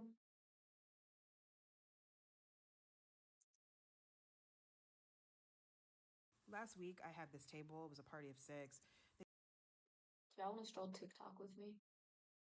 Hold on. TikTok on the dot. Party don't stop when I will know the time. What did I move just now? Oh, I moved the chat. Oh, okay. I'm trying to move. Okay. I was trying to think the best way to see you guys, for you guys to see it. All right. For you, yeah. They told me up front that they wanted 3 separate checks. 3 people on one check, 2 people on another check, and then one single woman was paying for herself. The 3 people on one check, 2 of them were clearly married, and then the third person I think was related somehow to the wife. Then there was the other check with 2 people. Those 2 people were also clearly married. And then, of course, there was a single person. The single person, the woman, she ordered more food than anybody else at the table. She had an appetizer.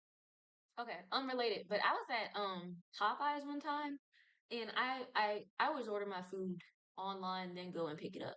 But I got there and I was picking it up, and then as soon as I got there, their system shut off. Now, mind you, they found my little order before the system shut off, so they was getting it together. But the system shut off, and one of the I guess the manager or whatever, she was like, "All right, when people come through the drive-through, just tell them we can't take no orders till the system gets back up."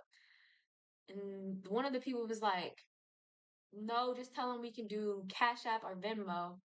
Wait, she said Cash App, Venmo, and Apple Pay, like all of them. And I was like, "What the fuck they doing?"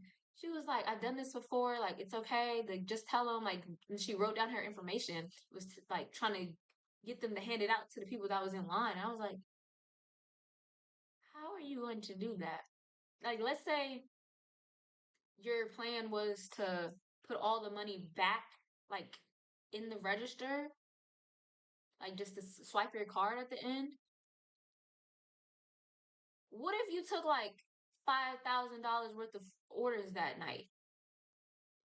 And like, cause where that Popeyes is, it's real busy. So I'm like, how long is the system gonna be down that you can just afford to just swipe your card each motherfucking time? And they was like, and other people was like, no, I don't think we should do that. And she was like, I've done this before. Like, don't worry about it. I was like, this sounds illegal. Y'all need to get that girl up out of here. I think someone needs to report her because she is scamming somehow. I don't know. Because there's just no way. There's no way you can just put your card down for all them people. You don't know who's coming up in there, what they're ordering. And why do you want all them people to know your Cash App? Like, I would not be giving out my phone number like that to just a bunch of fucking strangers. No. Mm-mm. Sounds real suspicious. A bread basket. But back to this. She ordered a starter salad, an entree, and a dessert. She also had like a couple glasses of wine. Nobody at the table ordered as much as she did. The party of 3 who had one check, one ordered their own appetizer. The married couple ordered an appetizer that they split and a salad that they split. No drinks, just water.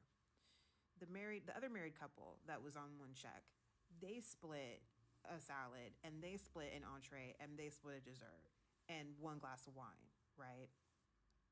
So when it comes time to pay the check, I'm passing the checks out. And I put the bread basket, the appetizer, the salad, the entree, the wine, and the dessert that single woman ordered. I put it, of course, on her check, right? If you verbalize something, if you ask for something, I'm putting it on your check unless you specify otherwise, or unless someone else at the table specifies otherwise, right? When I drop her check, she immediately calls, because I drop it and I walk away. She immediately calls me back to the table. And she's like, why are these items on my check? She's pointing at the bread basket. You ordered them. And the appetizer. And I said, well, because you ordered them. And she's like, yeah, but other people ate from them. Right? So she ordered a bread basket that has 6 slices of bread in it. And she ordered an appetizer that, you know, everybody, when I went to the table to check after the appetizer, I feel like it's common knowledge that whoever ordered it, that's whose check is going on, unless you tell the waiter, like, split it across the checks. Because the waiter is not over there looking to see who ate what, who was eating off this plate. No. put down. I noticed that like 2 other people had taken like a small bit of it at her urging, by the way, right? I saw her push that plate towards the middle of the table, which to me indicates, you know, help yourself. I don't know what she actually verbalized, but 2 other people at that table took a little tiny small amount of that appetizer, right? So she's like, other people had part of this bread basket and this appetizer. And I was like, okay, well, you let me know how you want me to divide it up. Because, like, what am I supposed to do? I'm not going to go around and ask people, so how much do you want? No, that's your responsibility. Exactly. Right? Like, y'all figure that out. So I was like, I'll be back. You let me know. And she's And if it's already on the check, just have them send you the money. And if it's only, what, $2-3, honestly, I would accept that. $2-3. If y'all actually friends, what you gonna do with $2-3? Y'all could just go to McDonald's one day, like, oh, buy me a French fry. Like, it's gonna come back to you. like, no, I don't have friends like that. And she starts saying to the people, she's like, okay, well, you had X amount of bread, and then you had a little bit. And I still walk away because I'm like, A, I got other things to do, and B, I'm not standing here for this, right? Like, this is ridiculous, and it's embarrassing. Very. I'm not standing here for this. Very. So finally, I make it back to the table, and she has marked on her receipt how much money she wants me to add to other people's bills because of the amount of bread they ate and the amount of appetizer they ate. I would never go out to eat with her again. The amount of appetizer those people ate was negligible. That woman still ate 98% of the appetizer on her own. Okay? But these 2 other people at the table had less than a mouthful. And she wanted them to pay $1.79 and the other $1.09. I don't know how she. How did she calculate the change? $1.79, baby. That's not even $2. Yeah, I would. Last week I had this table. Oh dang! 6. I didn't see the ending. Told me up front that they wanted How do 3 you separate checks. fast forward on? Oh, okay. Can I do that? Money she wants me to add to other people's bills because of the amount of bread they ate and the amount of appetizer. Okay, unrelated. I'm trying to think about like the best method because I kind of like scrolling comments with people. So like,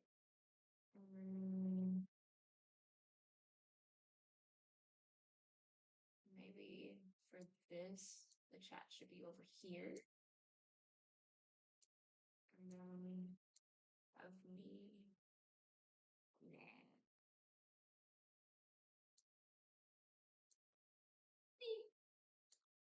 It's hard to click on stuff. My bad, y'all. But I wanted to see the comments, but I don't think it's a good way to see it because of how far over it is. Okay. We tried our best. They ate. And when I tell you the amount of appetizer those people ate was negligible, that woman still ate 98% of the appetizer on her own. Okay? But these two other people at the table had less than a mouthful. And she wanted them to pay. Hello, all right, who's involved? Who called? You called? Something I try not to do. I really like cop cam videos. I'm gonna probably watch more on here, like on Twitch, but I try to avoid them on TikTok because if I watch one, then my whole feed is just filled with cop cams, and I'd be like, "Fuck, I don't need all this. Like, I don't need this stress in my life." Because I be mad at the people in the videos and getting pissed off, and I'm like, "Dang, I get on TikTok to laugh. I wasn't trying to be angry." What's up, man? Are you hurt? You want Max to check you out? No. All right. Did you witness this? No. No? Anybody around? Just you and him? All right. So let me talk to him first really quick, okay? Real quick. Be right back. All right. Are you hurt? No. All right. I just had to ask you that real quick. Let me get with her and I'll come back, all right? She called. I live upstairs and I'm trying to work. I had a phone call coming and this noise just keeps going and going and going. So I just was on the balcony and I was like, "Excuse me, like can you make that noise stop?" Because he wasn't in the vehicle, it wasn't moving or anything. But can you just make the noise stop? Like I have to get on this phone call. People live up here. And he just dismissed me. So I came down and I was like, "Can you please make this noise stop?" And he's like, "Get the fuck out of here." And I'm like, "Oh, I'll get the fuck out of here." So I come around to the vehicle to the side. I didn't get in the vehicle, but it was slightly open. So I just stepped up and I shut it off one notch. And he pulled getting in me the by vehicle. my arm. The car? The key? The key, yeah. Okay. I just shut it off one notch, and he pulled me by my arm down, held on to me really tight, and like pulled me. And so I pushed him to get off of me, and then he punched me in the face. Okay. You have your ID or anything on you? I can go get it I don't upstairs. believe it. All right. Like that escalated really quick. extremely quick. Can you go ahead and turn around for me really quick? I'm just gonna detain you and put you in handcuffs, okay? Are you serious? I'm dead serious. Yes, ma'am. Why? You can't go inside someone's vehicle. Not even, you can't just reach in and cut that bitch off. Especially not like this is like a city vehicle. Like he's doing construction. You can't, that's so dangerous. What if she accidentally like flipped another switch? Because it's not like it's just like a regular car. No, he was in like a dump truck. What if she made that bitch go backwards or something? Turn around, please. Why? Lock her up. Is this a joke? No, it's not a joke. What is happening? Like I said, I'm detaining you right now. You're not under arrest, but I'm just detaining you. Good. Okay. Okay. My feet are burning on this ground. Can I move? No, not right now. My feet are burning on the ground. Can I move right over there to shade? Hey, listen, just relax, okay? Relax, all right?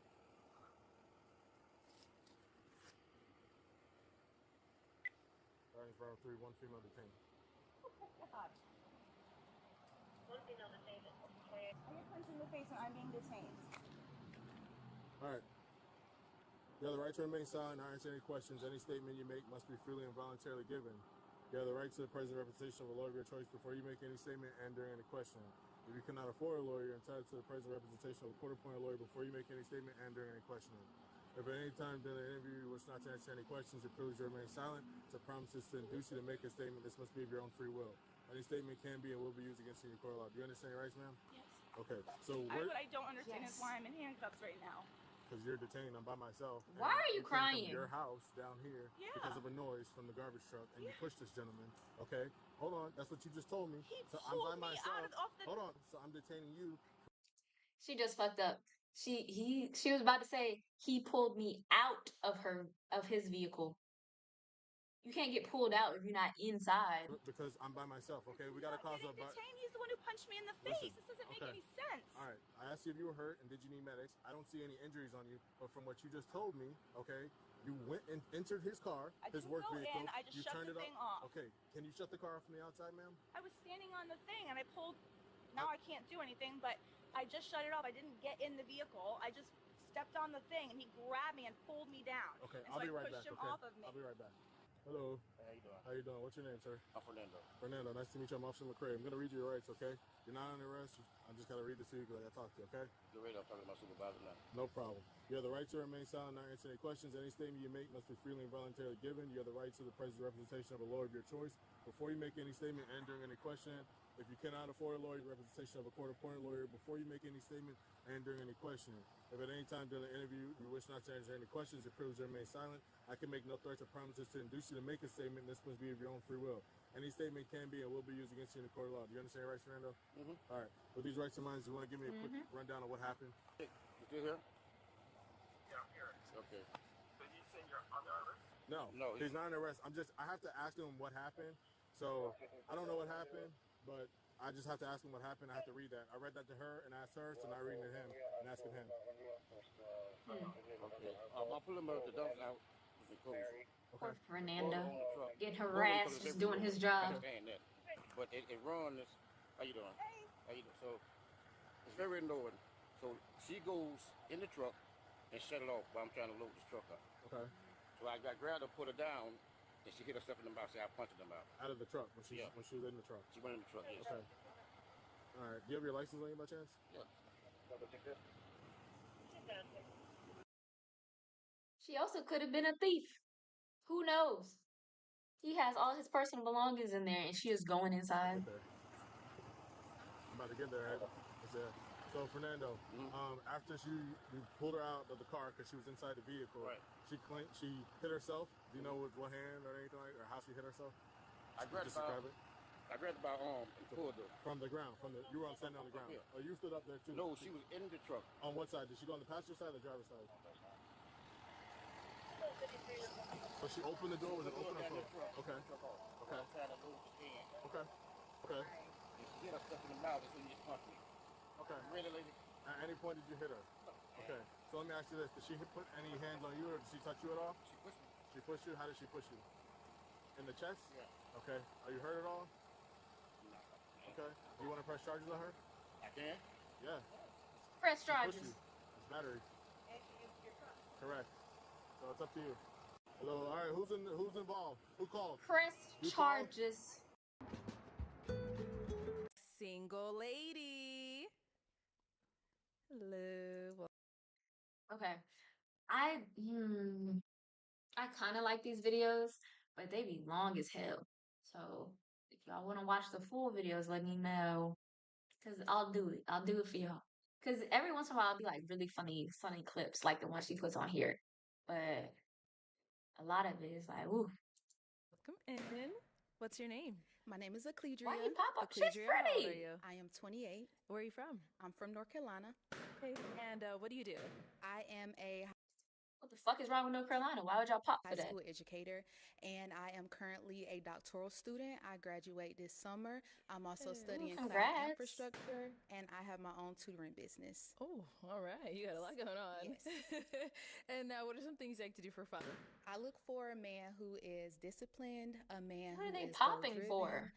a man that is financially stable and can afford his lifestyle, a man who likes to travel, and a man who likes to have fun. Okay, got it.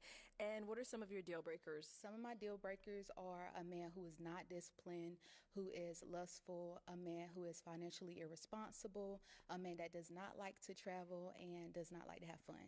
All right. So we did get some pop I balloons. really like how she answered Let's head that. down over there and see It's just why the they ended complete up opposite of what popping. she said. What Your she name and wants. age, and why did you pop your balloon? Hi, I'm Aaron, 36. I thought she was beautiful. I love that you're an educator. I love that you're getting your doctorate.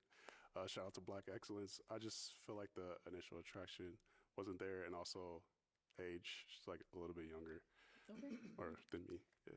Got it. Okay, I can And now, understand is he age someone being that's an your issue. type? Not really. Okay. And why not? I don't know. It's something about his eyes. Uh-oh. Yeah, Zoom in. something with his eyes. I think they're like small or something. Okay. Thank you. Let's go over here. Your name and age, and why did you pop your balloon? I'm Brahim. I'm 31. The age, and also feel like the skirt a little bit too short. Really? That's how I feel. Okay. So yeah, that's it. I think that's regular Now, is length. he someone that's your type? He is. Thank you. Let's go down over here. I also like when people are honest. Like even though he let you down, you're still like, yeah, that's my type. Your name and age, and why did you pop your balloon? My name is Mola. I'm 31 years old. I popped my balloon just because I have a natural hair preference, as well as the short was a little bit skirt, but you seem like a cool person. That's The what you get, skirt talking was shit. a little bit short, but you seem like a great person. Thank you. And now, is he someone that's your type? No, ma'am. Okay, and why not? I don't like the gap. Okay. Thank you. Let's head down this. Something I learned recently that black people are more likely to have gaps. Like, I forget her explanation, but she was saying it's basically like an inherited trait. And I was like, you know what? That makes sense. I haven't seen many white people with gaps like in the middle, like the right middle. But I've seen hella black people like that. Maybe it's just like perception, like who I'm around. But as soon as they said it was common for black people, I was like, you know what? It's all adding up. Right? Your name and age, and why did you pop your balloon? My name is Norris, and I'm 35. And I'm sorry, what was your name again? Eccledria. Eccledria, nice to meet you. Nice to meet you. I pop solely just because you're not my type. I prefer a more fit woman. Yes. I do like the beauty marks on your face, and I think that your sense of fashion is pretty decent. But just the attraction isn't there for me. Thank you. Yes, ma'am. And is he someone that's your type? No, ma'am. No. Okay, and why not? I do not like The the nose ring. piercings. Thank you. You're welcome. Your name and age, and why did you pop your balloon? Hey, I'm Jacob. I'm 27, and I just popped my balloon because I do prefer an athletic body type, but I love your face. Thank you. Yeah, and I like your style too. Thanks. And is he someone that's your type? He is not. Okay, why not? I don't like the outfit. He is not. You got chrome, a mirror. It's not giving. I hate when people do that. Like, just because it's name brand don't mean the fit is swaggy. You just could afford Sorry. something. And you got a stain on your shirt. Oh yeah. Okay. He explained earlier. Okay, sorry. Two-faced. I was trying to be clean. Sorry. Your name and age, and why did you pop your balloon? I'm Jock. I'm 33. It was just I prefer somebody a little bit more fit for me. Okay. Like that's like really important to me. Last time I kind of not avoided that. I had, big. like contracted like diabetes and stuff. I try to be like more conscious and stuff like that. Yes. So that's all. But she looks great. You know what I'm saying? Did he say he got diabetes from? I'm sorry, I'm confused. And like she Go back a little bit. Okay. He explained earlier. Okay, sorry. Two-faced. I was trying to be clean. Sorry. Your name and age, and why did you pop your balloon? I'm Jock. I'm 33. It was just I prefer somebody a little bit more fit for me. Okay. Like that's like really important to me. Last time I kind of avoided that. I had like contracted like diabetes and stuff. I try to be like more conscious and stuff like that. Yes. So that's all. But she looks great. You know what I'm saying? Like she seemed cool. Okay. Yeah. Now, is he someone that's your type? That's not how diabetes works. Just so y'all know as well. You cannot just contract diabetes. That goes for your eating habits. Someone else having diabetes has nothing to do with you. He is not. He's not? Okay, why not? I don't like the eyes or the shoes. It's cool. Yeah. Cool. She got a thing for eyes. All right. Your name and age, and why did you pop your balloon? My name is Victor. I'm 35. I think you're really pretty, but it just wasn't, I didn't have that spark like I had with a couple of other women that came out. So I think it would be wrong to just waste your time. Right, yes. Yeah. That makes sense. Okay. I like that And answer. Is he someone that's your type? He is not. Okay, and why not? I don't like the starter locks. Thank you. Thank you. All right. Your name and age, and I see you look a little different. What happened? So I changed my outfit because obviously Louis Vuitton isn't in style nowadays. I wanted to switch it up. I like to dress up. I had a meeting before I got here, and this is what I wore. Okay. It wasn't musty, so I said, why not put it back on? Why not try it and see if I can, have a little better luck. So, Okay. But my name is Eli, and I'm 35 years old. Okay. And Eli, why did you pop your balloon? I only pop because she seems like a beautiful woman. I feel like she may lack a little humility because, when they popped, when the men popped, it was something wrong with everybody. And I feel like That's we got not true.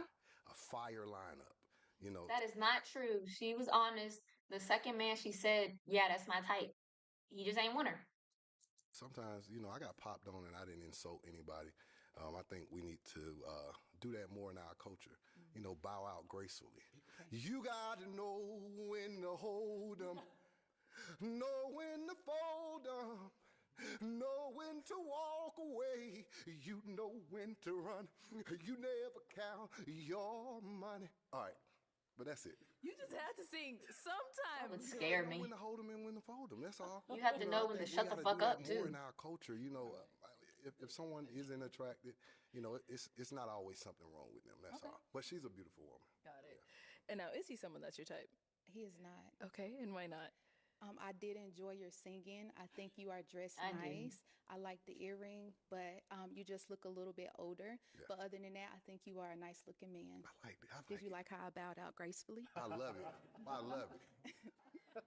Thank you. You're welcome. All right, your name and age, and why did you end up popping your balloon? David, 31. She well put together. I like the outfit. It's just first date worthy. It's just, like I said, a little too short. Okay. Because, what if I be like, hey, I dropped my fork, or, you know what I'm saying, I dropped something, I tell her, could you get that for me? Then it's like, Why he can't pick it up? She real put together, really. Real, very pretty, nothing unattractive about it, very attractive. Okay. Got it. And is he someone that's your type? I think so, yes. Okay. Maybe. Yes. Okay. Thank you. All right, so we do have an unpopped balloon over here. Let us know your name and age and why you still have your balloon unpopped. My name is Stefan. I'm 31 years old, and I have my balloon unpopped because I wanted to hear her out. Like I aforementioned earlier, we had multiple women come on set, so I wanted to hear her out. So, and also what stood out to me, Ecclesia, is that you said what you look for in a man is a very disciplined man. I'm a very disciplined individual. I'm very goal-driven. So, but one thing I'm working on though is traveling. I'm not gonna be like one of those people that come out here and say I travel because I don't. But I'm working on it. So if that's a deal breaker for you, Ecclesia, please let me know. Okay. Is he someone that's your type? He is not. Okay. Mm-hmm. And why not? It would just be for height. Yeah. Respect. Thank you. Okay. All right, let's head on back this way. That skirt is not short. Right, well, unfortunately, that's all the balloons pop, but thank you so much for coming on. Thank you. I'll go ahead and take that. Just don't make me. Hold on, y'all. We have to read the comments for this because I need y'all to see. So y'all know. Oh my God. Come on. Go lady. Oh. Hello. My bad. I was clicking on the wrong screen. But the comments. That short was a bit too short. No, it wasn't. And she was wearing long boots, like thigh-high boots. It didn't matter if the short skirt was short. Like, she wasn't showing that much skin. Contracting diabetes, y'all. Makes zero sense.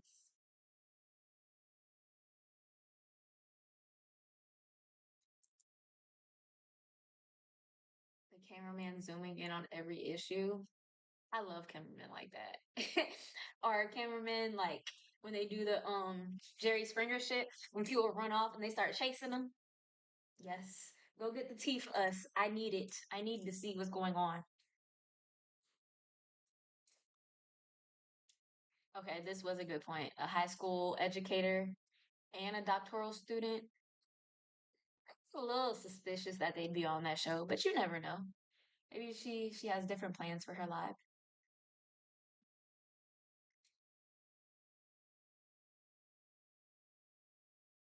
She too educated for them. Yeah. That's what I was thinking. More fit. Like, she doesn't look out of shape. Skinnier. She didn't look big, though, so I don't really get that.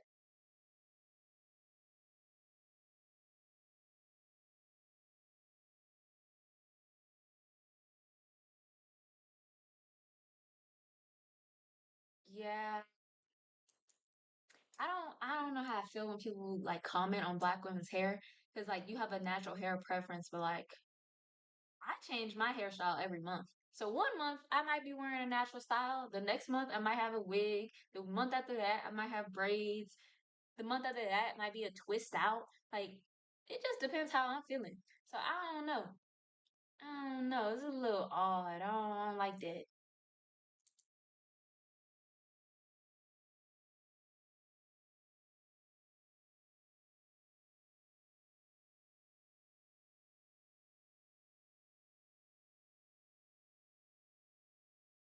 And I mean, maybe it's, I don't know.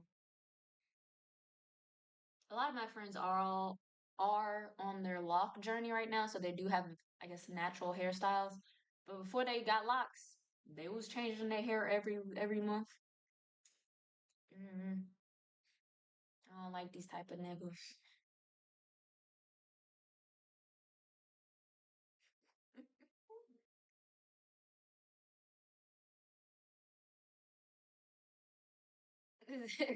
Diabetes is sexually transmitted. Maybe he was trying to make a joke, but it didn't come off as a joke. I think he was being serious. I think he really thought he had caught diabetes from somebody. Cause I don't make no fucking sense.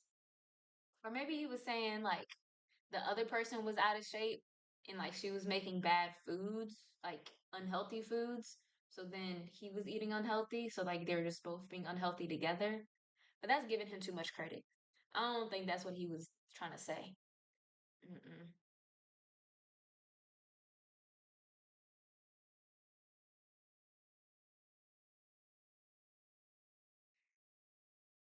I don't like the gap.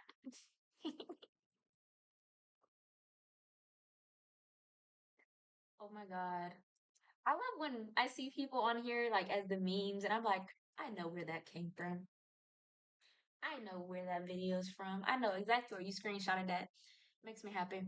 Um, but I do think I'm gonna get off. I have to go find food and I have to do yoga. I'll probably do the yoga before I get food though. Oh my God, stop. I need to figure out the best setup for this. Maybe I just have to slide this over. Hmm.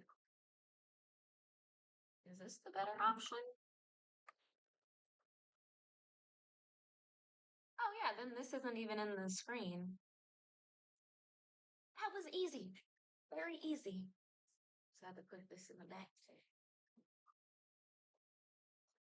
Okay. Look at me making moves.